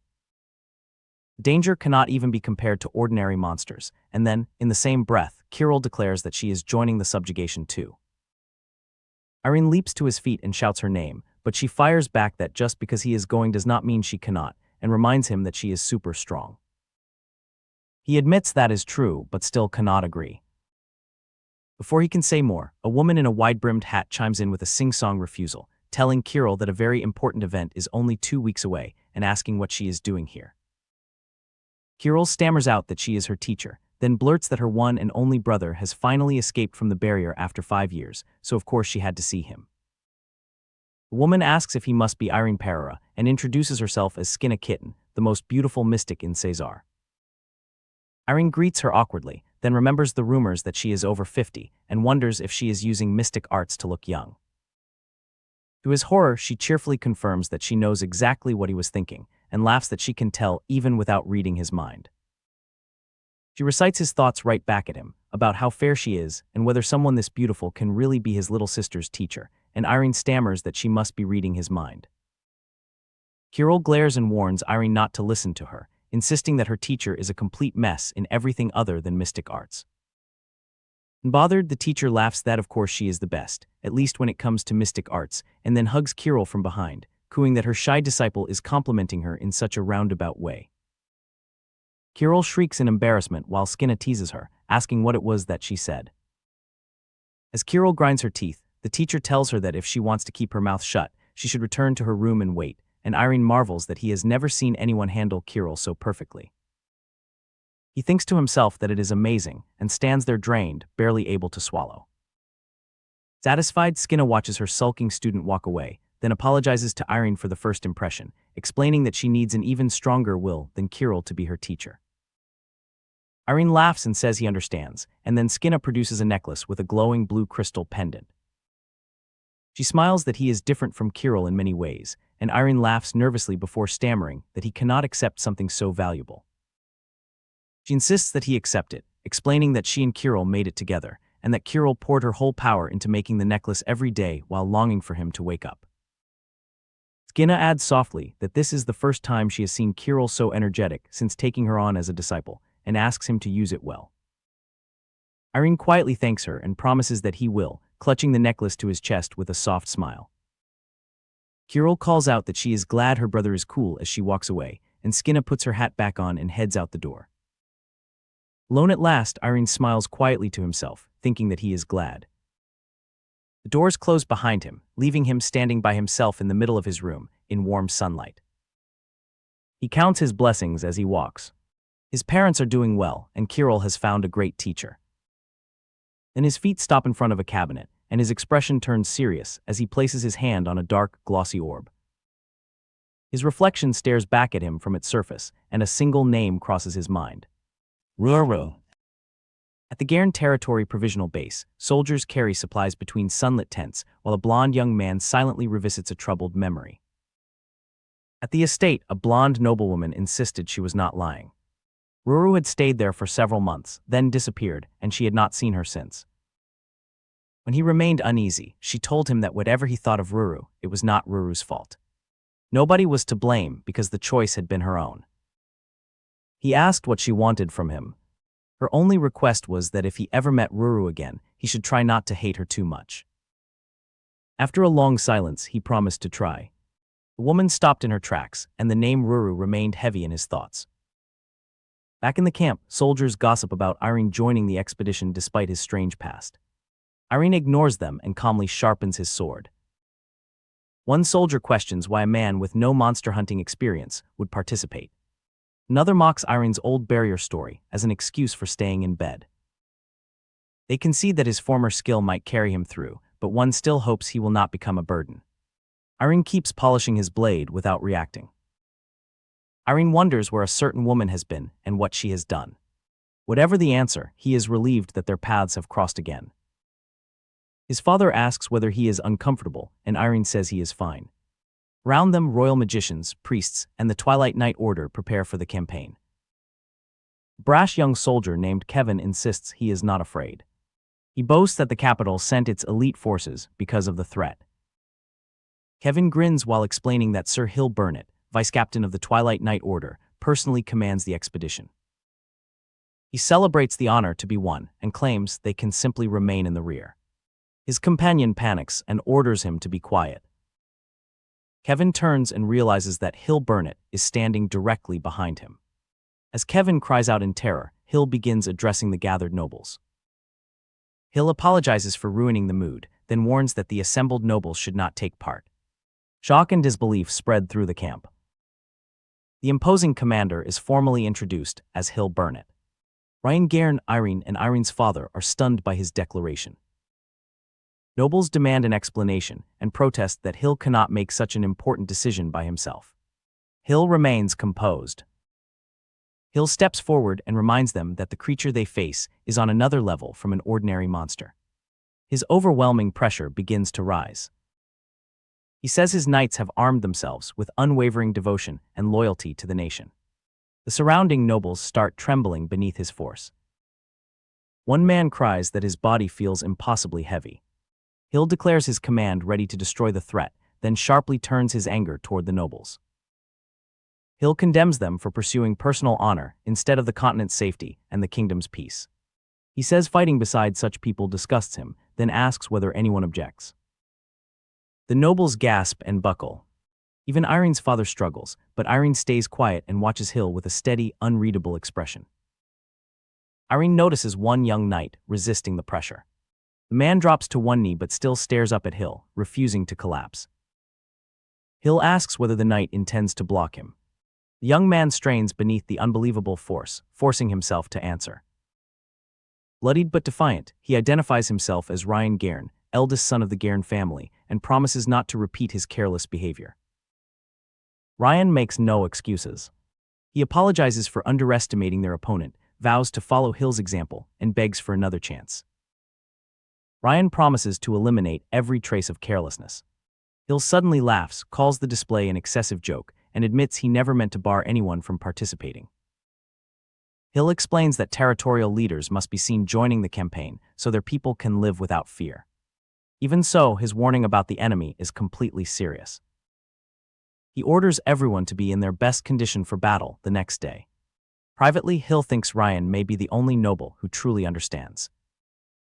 That night, Hill sits alone in his tent and reflects on Ryan Gairn. Despite everything, he considers Ryan a fine young man.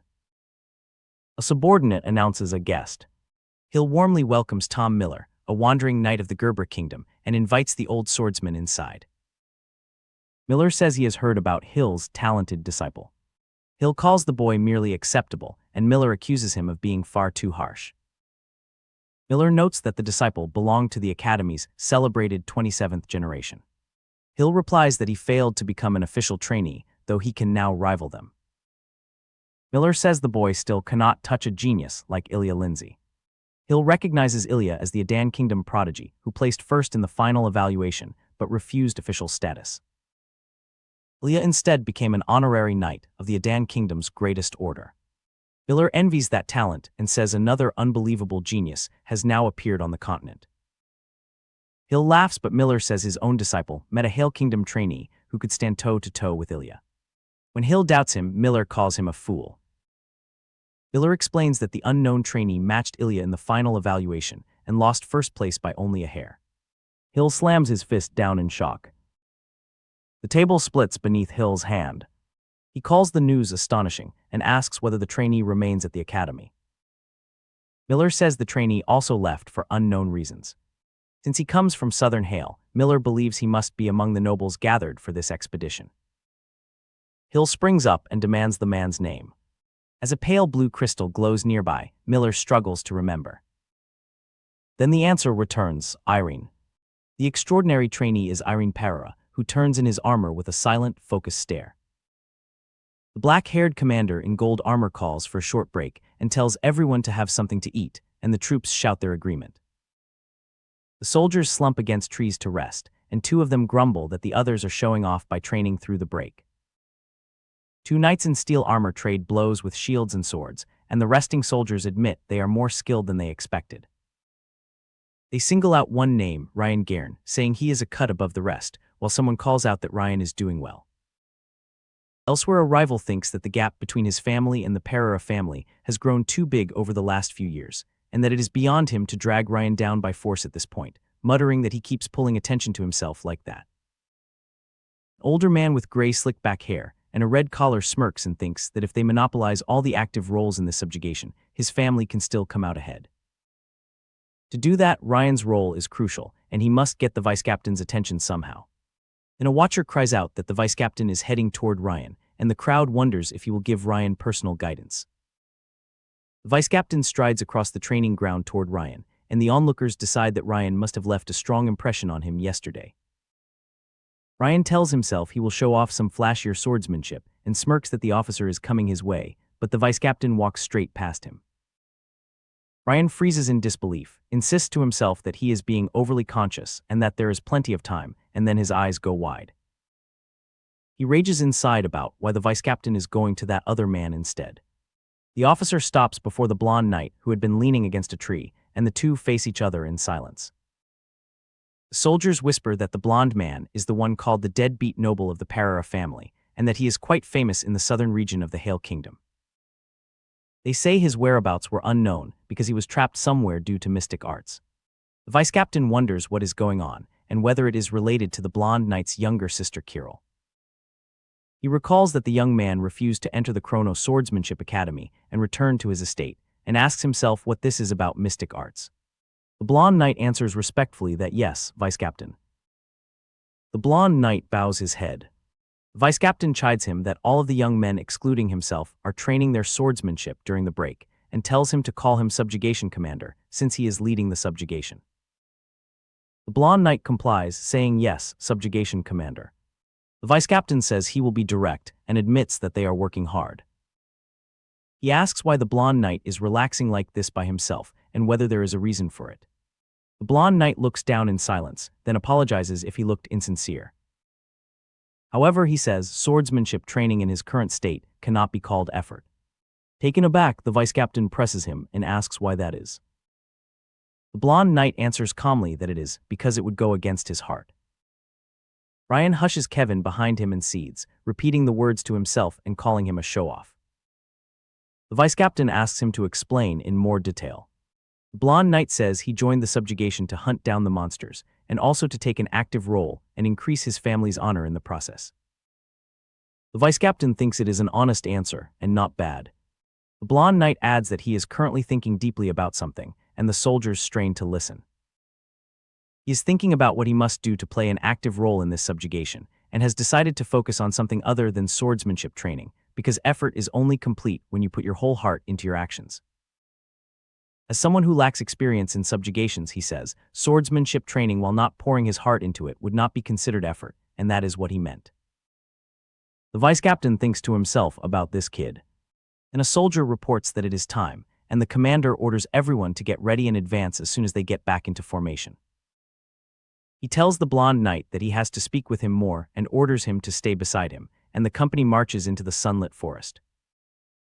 Meanwhile, the gray-haired schemer tells Ryan not to get impatient and to wait for the right moment, saying a chance will definitely come, or, he grins, they can just make one themselves. Ryan smirks wickedly and answers that he also thinks the latter is better. Marching side by side, the vice captain asks whether the blonde knight is in an armed state even now, and how fascinating. The blonde knight says yes, and offers to show him his sword if he is skeptical. The vice captain says he can spare him the unnecessary formalities, and the blonde knight thanks him for understanding. Privately, the vice captain is shaken that he awakened mystic arts, thinking the boy surprises him to no avail. He asks what the blonde knight said he needed to focus on other than swordsmanship training. The blonde knight answers that he was thinking of 3 things, and first, he has never killed before, so he will prepare himself for the shock and confusion that may come after his first kill. Second, he has heard that nothing is more dangerous than a soldier's unpredictable actions. Third, there is the dark aura that emanates from the monsters and their beast underlings. He says he will try his best not to become a nuisance to the subjugation team by quelling his excitement and following his superior's orders, and will heighten his senses as much as possible to let others know of the appearance of enemies. That is all. The vice captain says those plans are much more realistic than he expected, and he likes it, but tells him not to put too much on his shoulders from the start, since he can leave things like that to the veterans. The blonde knight says he will keep that in mind. The vice captain smiles that he brought along priests to quickly detect the dark aura after all, so the boy can worry about the other things.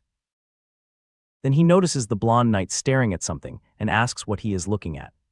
The blonde knight stops mid-stride, and beyond the trees a colossal limb towers over the forest. A heavy thud pounds through the air, and the blonde knight's eyes go wide with dread. Fanged monster's face looms with a rumble, the soldiers gasp that it is a giant, and a scout shouts that a large number of creatures have appeared at the 9 o'clock position. The vice captain grits his teeth and decides he will leave the creatures to the night order, because he is the only one who can kill that giant.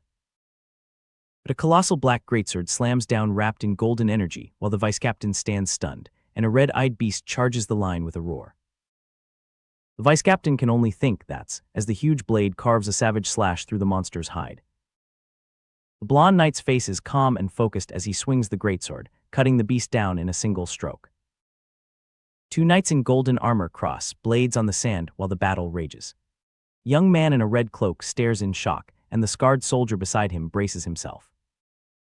Black-haired knight cries out as a gray-tusked monster is cut down in front of him, dark splatter flying across the sand. An orange-bearded man screams in horror as someone shouts for Airen. This is Chapter 35, Enemy in the Inside, and a monster groans in answer. A voice cries out to watch out, and the monster roars back. The blonde knight in silver armor leaps in and cuts into the giant's flank. The blow lands with a ringing crash, and the mustached soldier can only call Airen's name, eyes wide. The giant's limbs whip around with a whoosh, and Airen is already inside its guard, pressed against the dark hide. He does not flinch.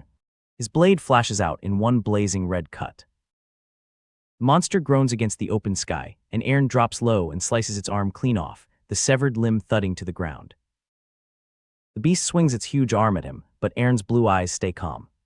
Blue energy crackles around his face as he drives the glowing blade into its body.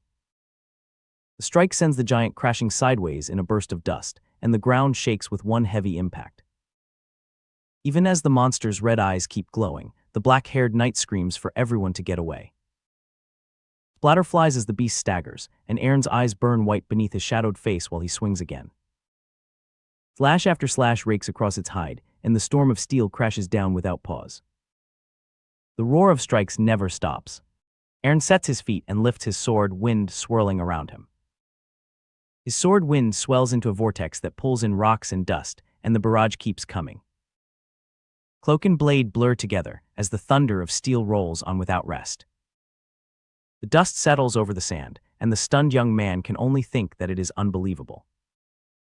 He trembles where he stands, convinced at last that the rumor is true. A dazed onlooker thinks to himself that he really did appear. The black-haired commander shouts for his men to pull themselves together, because the battle is not over yet. The knights roar their answer, and he orders them to finish off the remaining monsters. The knights regroup on the sand, and a report comes in that everyone is safe with no one hurt. Relieved, the commander announces that the advance will resume soon. But Airen asks himself why he did something like that. When he saw the giant, a rage he could not hold back took over, and for the first time his feelings burned that fiercely. In that moment it felt like he was not himself. Then comes a heavy step, and a massive golden leg rises right in front of him. The giant golden leg comes down before Airen and shakes the earth, and he stands stunned beneath the open sky. The commander addresses him by his full name, Airen Farreira.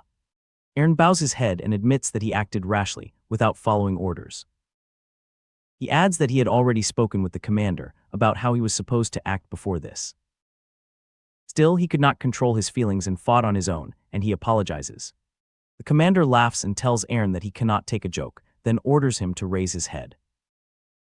They are in the middle of a hunt, and the only goal is to take down the monsters that threaten the kingdom, he says, gripping Airen's shoulder with a golden gauntlet. Then comes the praise. He calls it good work, because Airen took down the giant so quickly that the squad barely took any harm, and he pats his shoulder with a hearty laugh. He says he will hear the details later, but for now he offers congratulations on an outstanding first mission, and he tells Airen he looks forward to what comes next. Across the field, the orange-bearded man comes running, calling Airen's name. Airen calls out to his father, and his father grabs him, asking if he is hurt anywhere. Airen answers that he is fine, just a little dirty, but his father pulls him into a tight hug. Arms wrapped around his son, his father tells him that, as his father, he is so proud of him. Airen's eyes go wide with surprise, and then slowly he leans into the hug and lowers his face against his father's shoulder. For a moment he opens his eyes and glances to the side, then closes them again, resting quietly against his father. Then the mood breaks. Silence falls, and somewhere else, a sharp-eyed man with ash-brown hair asks, with a cold little smile, whether it is ready. And through the static, a voice orders them to do it right now. Under the trees, the dark-haired knight lifted a glowing blue crystal, and the blonde young commander beside him confirmed that the artifact could sense demonic energy. The commander explained that his little sister, a mystic, had made it together with her master, and that she had promised it would help with the subjugation. The knight stared at it, unable to believe his ears. He knew mystics were impressive, but an artifact that could find demonic energy faster than the priest's divine relics. Was that really possible? Before he could think further, the crystal on his chest burst into light, and the commander shouted that enemies were coming from the left. Orders tore through the column. Everyone was to prepare for combat, and the spearmen were to stand by on the left flank, and the knights roared their answer as one.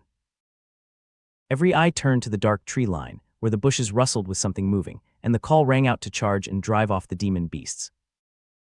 Clawed feet tore across the ground, and a cold thought cut through the noise. This was the second attack. It could not be a coincidence. The knights shouted their answer, and the dark-haired knight acknowledged the order to the subjugation commander. The commander then declared that from now on, he would trust the knight's readings over the priest's divine artifacts, and asked to be told the moment demonic energy was detected. The knight answered that he understood. Not far away, two young men in red cloaks stared grimly into the distance, until one of them cursed under his breath. As the sun set, the order came to end the march for the day, make camp, and prepare the meal. Cooks stirred huge pots of stew while the knights lined up with bowls, and fresh bread was laid out on the benches. Over dinner, the knights could talk about only one thing. They asked each other how old he was, guessing 25, then settling on 21, and marveled that someone so young had skill like that. One knight wondered if he was already an expert. Another shot back that of course he was. They had all seen him battle the demon beast. What else do you call someone who brings down something stronger than most mid-sized monsters, but an expert? Young knight in a helm could only stare and sweat, and somewhere in the camp, the tired young man they were describing let out a hollow sigh, while the soldiers wondered where such a person had been hiding all this time. As he lifted a spoonful of stew, the crystal at his chest flickered, and a blonde woman told him that when the artifact turned black, it had found poison. She raised a finger and added that the artifact could purge the poison on its own, so all he had to do was wait for the color to return. The young man narrowed his eyes. Someone was targeting him, and he had expected it to some extent, because the noble families were always competing. Still, he decided not to tell his father, and the image of the older man's cheerful face crossed his mind. It was probably one of 3 houses, and the Gairn family was the most likely. He would keep quiet as long as he could handle it alone, because he did not want to worry his father for no reason. Then under the rim of his bowl, his fingers found a folded piece of paper, and he froze with a startled blink. His crystal glowed and drew the dark poison out of the stew until the work was done, and he realized something had been hidden under the bowl all along. The note carried a simple warning. There is poison in the food, so be careful. He glanced around, wondering if it had been placed where no one would find it on purpose, or simply left in a hurry. He ate on with a faint smile. He never imagined anyone in this place would help him, and now he could only wonder who it was. Deep in the shadows of the camp, one of the red-cloaked young men leaned against a tree and watched him in silence, expression stern. Later, the dark-haired knight handed over the writing he had just finished, and the young man facing him blinked at what came next.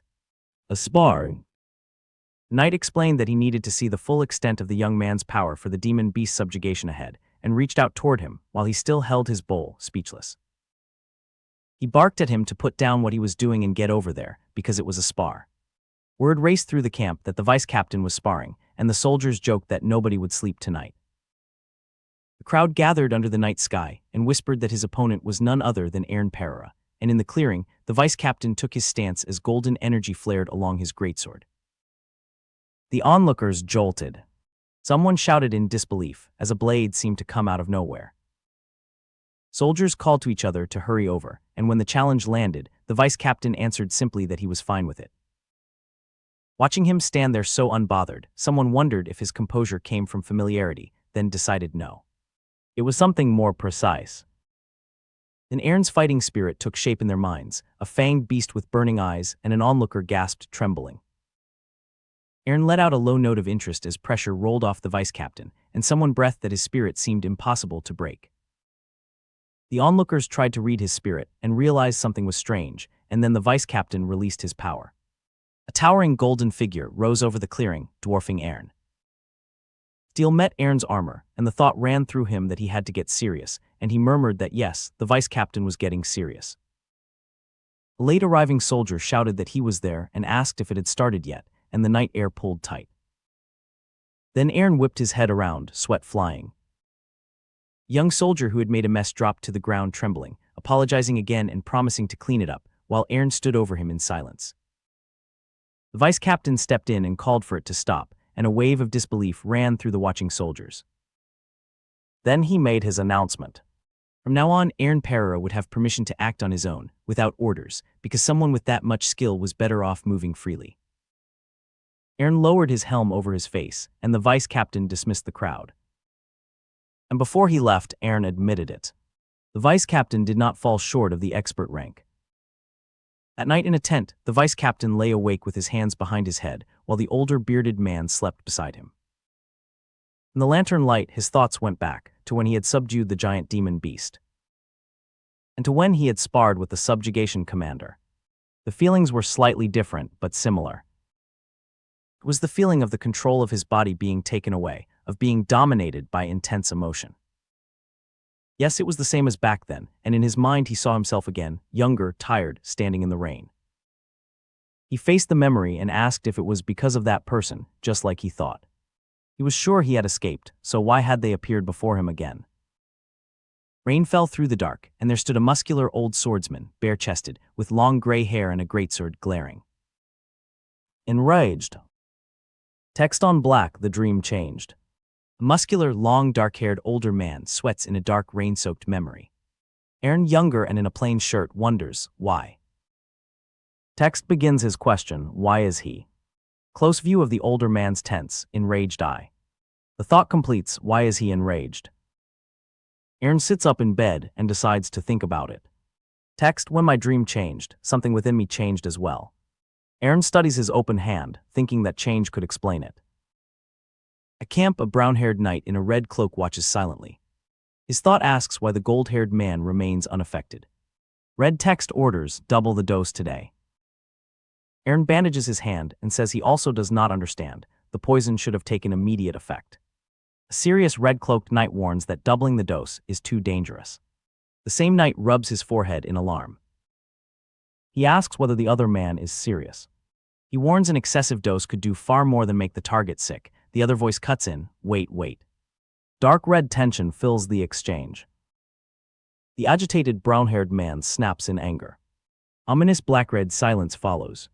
He apologizes and calls it a slip of the tongue. The other knight says even he is acting like everyone else. The angry man complains that the other knows how stressed he is because of the man tormenting him. Facing the calmer knight, he sneers that his own father already beat the target enough. The angry knight turns away while the calmer one watches him. The calmer knight orders him to get himself together and remember who placed him in his current position. The angry man falls silent and looks down. Commander announces they will begin marching immediately after eating. A small blue crystal vial swings against someone's armor. Airen notices the vial's persistence. Airen wonders whether the substance is being put into every meal. He remains quietly confident. Airen finds a note hidden with his food. There's poison in it today as well. Be careful. The expedition marches down a forest road. Airen asks the gold-armored Hill Burnett whether he is all right because his expression looks grim. Hill says he is fine. Hill glances aside, suddenly alert. Airen abruptly senses danger. His pendant flashes as he detects demonic energy. Someone calls that the threat is to the left and says he will handle them. Blue-skinned, red-eyed beasts rush toward a hooded fighter. Airen focuses on the attack. A sharp impact erupts. Airen draws and swings his sword through the charging beasts. A beast is struck backward. Airen's blade flashes through another attacker. One creature reels from the cut. The slash tears across the beast. A massive blue fist swings down in retaliation. The largest beast raises both fists and charges Airen. The monster crashes down toward him. Airen meets the attack with his sword. He pivots through another clean slash. The beast is cut across the torso and roars. Airen keeps moving as the monster swings again. Multiple white sword arcs carve through the creature. The cuts land in rapid succession. Hill Burnett watches with an impressed smile. Airen is startled when Hill suddenly joins the fight. Hill unleashes a storm of intersecting sword arcs around the battlefield. Hill tells Airen, "Leave your back to me." Hill's soldiers praise him as cool. They call their young lord's performance amazing. Airen thanks the admiring soldiers. As the group walks on, soldiers say the operation may end easily because Hill is so reliable. Airen's expression turns thoughtful. He quietly touches or checks the pendant. Airen realizes his senses are becoming sharper. He can now sense demonic energy before the artifact reacts. Airen wonders how Hill is connected to this change. He questions whether the change is also because of the man from his dreams. The previously angry red-cloaked knight suddenly shouts. He curses in frustration. Companion remarks that the agitated red-cloaked knight seems even more irritable today and asks what happened. The red-cloaked knight curses and suspects his sister is involved again. Airen tells Hill he saw Hill's artifact glow while sensing demonic energy and believes it can also neutralize poison. The furious red-cloaked knight lashes out, shouting that nothing is going right. He wonders what he can do about the man obstructing him. He abruptly decides he has found an answer. Sweating but resolute, he thinks, if it's come to this. His gloved hand grips the dagger at his belt. The expedition leader announces, "We're here." A gold-armored boot steps to a halt. The group faces the dark entrance ahead. A cave mouth in the rocky hillside is identified as the demonoid's base. The formation marches forward as the commander orders Airen to take the front with him. Another knight volunteers to support the subjugation commander from the front. Hill reacts while the red-cloaked knight speaks beside him. Hill accepts but warns everyone never to lower their guard. A knight draws his sword as the unit enters. Inside, someone notices the sound of a violin. Purple music-like energy surrounds the soldiers. One says the melody is quite nice. Another entranced soldier says he can hear a piano too. The cave appears to them as a lavish palace hall, leaving the men strangely relaxed. Airen realizes everyone is acting strangely and suspects they are seeing an illusion. Airen shouts that it is a trap and orders everyone to come to their senses. An entranced knight smiles at the imagined song while Airen looks on in alarm. A dark, towering presence surges over the soldiers as the illusion tightens. One entranced soldier inhales under the purple spell. Nearby knights jolt in alarm. The commander orders them to shake anyone who has not returned to their senses. He warns the unit not to succumb to the demonoid's temptations. A soldier begins to recognize something through the haze. The commander stares ahead in shock. An unseen voice addresses them as its guests. The demonoid's voice welcomes the expedition. The commander steadies himself and glares forward. He realizes the demonoid is far stronger than he expected. The men brace themselves as the hidden enemy's presence fills the cave. Deep inside the cave, a pale woman stands before a piano while skeletal musicians surround her. The demonoid steps forward from the smoky darkness with her macabre ensemble. The brown-haired red-cloaked knight watches her and swallows nervously. He wonders whether the woman is truly a demonoid. Her red eyes are the only visible feature separating her from a human. The commander reflects that she borrowed power from a demon, yet retained her own ego. The commander studies the enemy with tense concentration. The ambitious red-cloaked knight vows to prove he is above Airen Farreira. He steels himself and insists he can do it. The demonoid politely offers to perform a tune for the expedition. The knight angrily orders the hostile demonoid to be silent. She asks them to listen as the commander orders Viscount Garin to maintain formation. The demonoid calls the earlier melody merely an appetizer. She boasts that her true performance will be outstanding. Her magic promises the soldiers comfort like a soft bed around their exhausted bodies. Viscount Garin's eyes turn purple as the spell begins taking hold. The enchantment urges him to sink deeper. The demonoid tempts him to listen to just one more tune. Purple haze and music spread through the formation. The commander shouts for everyone to regain control of themselves. Silver-armored, red-cloaked knight charges ahead, desperate to stand out and defeat the demonoid himself. He declares he will cut her down on the spot. His sword rushes through the purple haze. The demonoid responds with an intrigued hum. The charging knight grunts as his sword meets resistance. He grits his teeth and forces the attack forward. Purple-black strands intercept his blade with a violent impact. He throws his whole body into the failed strike. The demonoid asks what he thinks he is doing. Her long hair coils around him as she laughs that it cannot be cut. The knight realizes his sword will not sever the enchanted hair. The black strands lash out and slam into him. He is hurled backward by the counterattack. Another red-cloaked knight warns the young lord to retreat because it is dangerous. The young knight reacts too late. A second blow whips across him and drives him back. The demonoid flings the attacker away with her hair. He cries out as he tumbles. The young knight coughs and struggles to recover near the demonoid. She tells him not to worry. The demonoid introduces herself to him and calls him Jack. The commander watches their exchange in uneasy silence. She says she is not going to defeat Jack. The demonoid claims she is a pacifist. The commander demands to know what she is planning. He glares at her, furious and suspicious. The demonoid proposes that they make a deal. She offers the life of the handsome, exceptional young knight as the subject of the bargain. Jack hangs trapped in the demonoid's hair, struggling to breathe. She asks the others whether her deal sounds reasonable. Viscount Garin and the commander hold their ground. The commander warns Garin not to listen to her. Garin sweats as the hostage's danger sinks in. He declares that the Garin family does not negotiate with vile demonoids.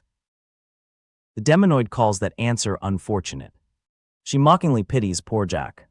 The demonoid smiles, pleased by the fear she is creating. She taunts Jack that his family sacrificed him. The demonoid asks whether she should change the conditions. She offers to save Garin's foolish young master instead. Jack is rigid under the purple enchantment and realizes he cannot move. A close view of Jack's eye shows the spell deepening around him. Viscount Garin urgently calls for Ryan to come back at once. The commander orders all forces to prepare for battle. Garin shouts for everyone to wait and stop. The commander ignores him and orders all forces to charge. Garin protests again, repeating his order to stop. Jack is yanked amid the dark magic as Garin cries out in anguish. Armored soldiers rush forward under the commander's charge order. Garin desperately repeats that he told them to stop. Garin cries out for Ryan in panic. A violent impact erupts as Garin shouts no. The commander angrily asks Garin what he is doing and orders him out of the way. Garin pants in fear, caught between the charge and his endangered son. Sweat runs down Garin's face as he gathers himself. Garin orders his men to protect the young lord and block the Twilight Knight order. His armored retainers answer and move to obey. The commander furiously asks whether Garin expects him to tolerate this obstruction. Garin insists that he has to save his son. He vows not to back down until his son is safe. The demonoid smiles and asks Garin whether their deal is still in effect. Garin swears on the name of the Lord he serves that he will honor it. He calls on Baron Russell and Baron Lester to lend him their strength. One of the summoned barons stares back in alarm. The demonoid answers Garin's oath with a satisfied assurance. She warns that he already knows what will happen if he fails to uphold the bargain. Garin's side declares that the other's status will not matter in the coming clash. A loud battle cry bursts across the divided formation. The demonoid mocks poor Jack and notes the enormous difference in everyone's reactions. Jack strains against the magic wrapped around him. The demonoid wonders aloud how the conflict will turn out. She smiles with eager anticipation. She says her own heart would be torn if she were in Jack's place.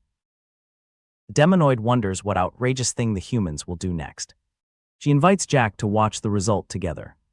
Airen stands motionless behind his upright sword, and an observer wonders how long he has kept his eyes closed.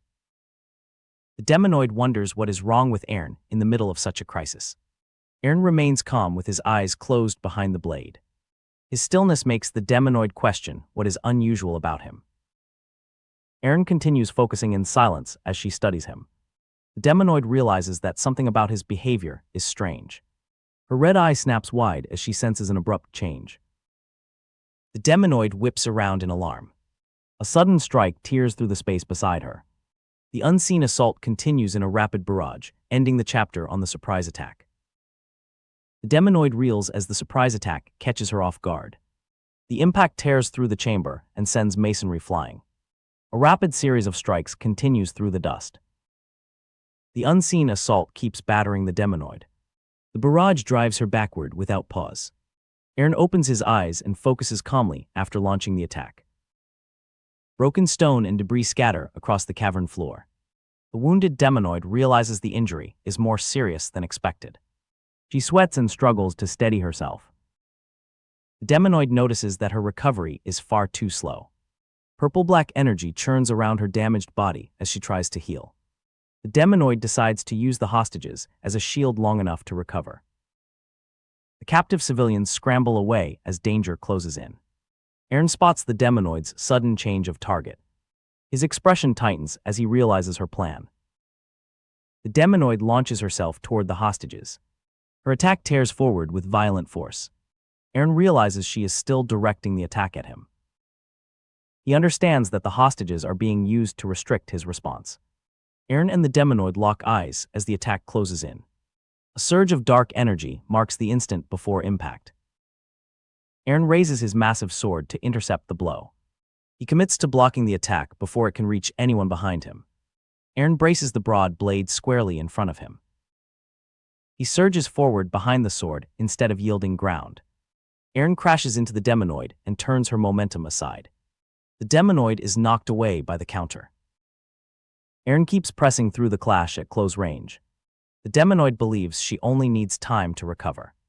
A sudden change in her body interrupts that thought.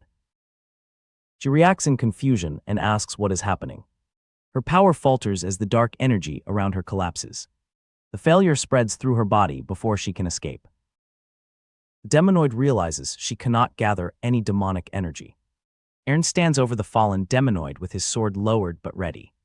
The demonoid refuses to believe Airen possesses power capable of stopping her recovery. She wonders whether he somehow caused the loss of her demonic energy. Airen steadies himself behind the enormous sword after the exchange. His gloved hand tightens around the weapon's handle. Airen adjusts his grip and prepares another controlled strike. The blade cuts through the air with a sharp burst. The demonoid looks up in alarm as Airen advances. She realizes his guard is harder than stone and cannot be broken head-on. Airen focuses on the narrow opening before him. The demonoid knows one wrong move against this opponent will end the fight. Airen releases a bright, decisive slash. The glowing strike tears across the chamber toward the demonoid. The watching captives stare in shock at the force of Airen's attack. Dust and shattered stone roll across the battlefield. The slash reaches the demonoid before she can fully react. A violent impact tears through her guard. The chamber erupts beneath the force of the strike. Airen notices that only the demonoid's upper half remains in sight. The wounded demonoid drags herself forward despite the damage. She decides that escape is her only remaining option. The demonoid bursts away through the settling dust. A dark silhouette appears directly in her path. The figure closes the distance before she can change direction. The demonoid freezes in alarm as her escape route is cut off. The demonoid senses Airen moving before she can flee. A towering impact erupts beneath her escape path. The attack catches her in the rising blast. Airen follows through before the demonoid can recover her balance. A final burst of force engulfs the wounded demonoid. The demonoid realizes her body has been completely overwhelmed. She struggles to understand how a mere human defeated her. The demonoid's remaining strength gives out. Her form begins to collapse and fade into the surrounding dust. The nearby soldiers stare at the place where the demonoid fell. The soldiers announce that the demonoid has been subdued. The crowd praises young Lord Airen for winning the impossible battle. A red-scarved soldier watches the aftermath in stunned silence. He gathers his breath and calls out, "Farreira." Airen turns toward the voice while the dust continues to settle. Twilight Knights restore order around the estate's temporary camp after the battle. One knight marvels that the operation ended without a single person being injured. Another emphasizes that they faced a demonoid capable of mind control. The scene shifts to the Twilight Knight orders temporary headquarters at the game estate. The knights praise Airen for defeating the monster alone and proving the old rumors wrong. They recall the moment Airen cut through the demonoid and declare that a major new figure has emerged in the Hail Kingdom. The knights expect to return once the vice-captain finishes settling the remaining matter. Another knight agrees that the matter must be resolved completely. Inside the headquarters, a controlled knight admits that he was not himself at the time. The man apologizes for what he did while under the demonoid's influence. The vice-captain angrily rejects that explanation as an excuse. The accused man asks whether the vice-captain also witnessed the mind control. The accused man repeats that he was under the demonoid's mind control. He insists he would never knowingly endanger the continent's peace for the person involved. He blames the demonoid's brainwashing and feigns distress. The vice captain calls him a deplorable liar. The vice captain states that everyone present knows the accused was fully in his right mind. The accused covers his face and forces an uneasy smile. The scene shifts to Airen lying in bed and thinking. Airen sits up and remembers the sword he used during the battle. Airen realizes that the sword was not drawn for his family's sake. Flashback shows Airen raising the huge sword above himself. Airen wonders who he truly was in that moment. Airen faces that unsettling question alone. Airen wonders why the mysterious sword keeps confusing him. Airen steadies himself in silence. A servant announces that the young lord has a guest. Airen turns toward the door. Airen recognizes the visitor as Sir Jack Stewart. Jack enters in his red Twilight Night uniform. Airen greets Jack and asks why he has come. Jack says he came to report on the subjugation and first wants to thank Airen. Demonoids look surprised by Jack's gratitude. Jack explains that when the demonoid held him hostage, Vice Captain Hill Burnett, his subordinates, and even his liege Phil Gairn did not care about his life. Airen admits that he did not care about the two hostages either, and acted only to defeat the demonoid. Jack replies that without Airen, he certainly would have died. Jack thanks Airen from the bottom of his heart. Airen looks uncomfortable with the praise. Airen tries to explain that gratitude is not the real issue. Jack says there is one more thing he must tell Airen. Airen rises as Jack prepares to continue. Jack confesses that he was the one who poisoned Airen's food. Airen reacts in shock to Jack's confession. Jack asks them to sit so he can explain everything in detail. Airen remains stunned. Jack says that even though he acted on his liege's orders, he did something he never should have done. Jack calls it an act no human, especially no knight, should commit and offers a sincere apology. Airen silently considers the confession. Airen says he had suspected the truth, but is still taken aback by the confession. Jack tells young Lord Airen that he will accept any punishment. Airen says he is not in the mood for conversation and asks Jack to leave for the day. Jack stammers as Airen stands and ends the meeting. Airen promises he will not simply let the poisoning go, but says his thoughts are too tangled to decide anything now. Jack vows to pay for his wrongdoing at any cost. Airen watches Jack leave in silence. A stern inner voice warns Airen that brooding will change nothing. Airen startles at the unexpected voice. Airen springs upright. Airen calls out for Ruru. Ruru appears as Airen spins toward the sound. Ruru looks up at Airen hesitantly. Airen asks where Ruru has been and says he was looking for her. Airen kneels beside Ruru with a reassuring smile. Ruru says she cannot face him because she has no right to meet him. Ruru bows her head in shame. Ruru says that if she had taught Airen better, he would have developed a different ability. Ruru believes Airen would not have been separated from his family for 5 years. Airen realizes Ruru thinks it is her fault that he was trapped in the mystic arts world. Ruru believes Kirill would not have become so depressed. Ruru curls inward and repeatedly apologizes for causing everything. Airen reaches out to comfort Ruru. Airen firmly tells Ruru that she has done nothing wrong. Airen dismisses Ruru's fear as mere superstition that does not apply to her. Ruru recoils and cries that Airen must not touch a black cat of misfortune. Ruru bolts away from Airen. Ruru insists that even superstitions have real power. Ruru explains that a groundless story can become reality if enough people believe it, and can turn a powerless being into a hero. Ruru says mystic arts formed through many people's wills can change the principles of the world. Ruru shouts the warning with growing panic. Airen braces himself and watches Ruru. Ruru warns that anyone near her will fall into misfortune. Ruru vows never to appear before Airen again. Airen lunges and catches Ruru before she can escape. Ruru struggles in Airen's grip and demands release, warning that her misfortune will spread to him. Airen declares that from today onward, a black cat will be a symbol of good fortune. Ruru protests in confusion while Airen holds her close. Airen says his faith in Ruru will be stronger than everyone else's belief in misfortune. Airen promises to believe that Ruru is a cat who brings good fortune. Ruru bursts into relieved tears. Airen playfully squishes Ruru's cheek. Airen sits cross-legged and cuddles Ruru against him. Airen marvels that shared belief can reshape reality and calls mystic arts fascinating. Ruru relaxes, paws raised beside Airen. Ruru shifts comfortably beside Airen as their conversation continues. Ruru reveals that Airen can now manifest a sword with mystic arts and says she always knew his aptitude was high. Ruru says she knows because she has stayed beside Airen since he returned from the mystic arts world, leaving Airen shocked. Airen says he did not expect friends from the Swordsmanship Academy to appear either. Ruru reveals that she disguised herself as the White Cat and secretly sent Airen warning slips. Airen remembers the note warning that his food was poisoned and demands to know why Ruru said nothing. Ruru says Airen seemed unfamiliar and more on edge when he faced the demonoid. Ruru observes that Airen now carries a powerful hatred toward demonoids. Airen asks what could have caused that change. Ruru says the cause may be connected to the man in Airen's dreams. Airen's eyes widen at the mention of the dream swordsman. Ruru reconsiders and suggests the true cause may be the man's roots. Airen remembers the imposing old swordsman from his dreams.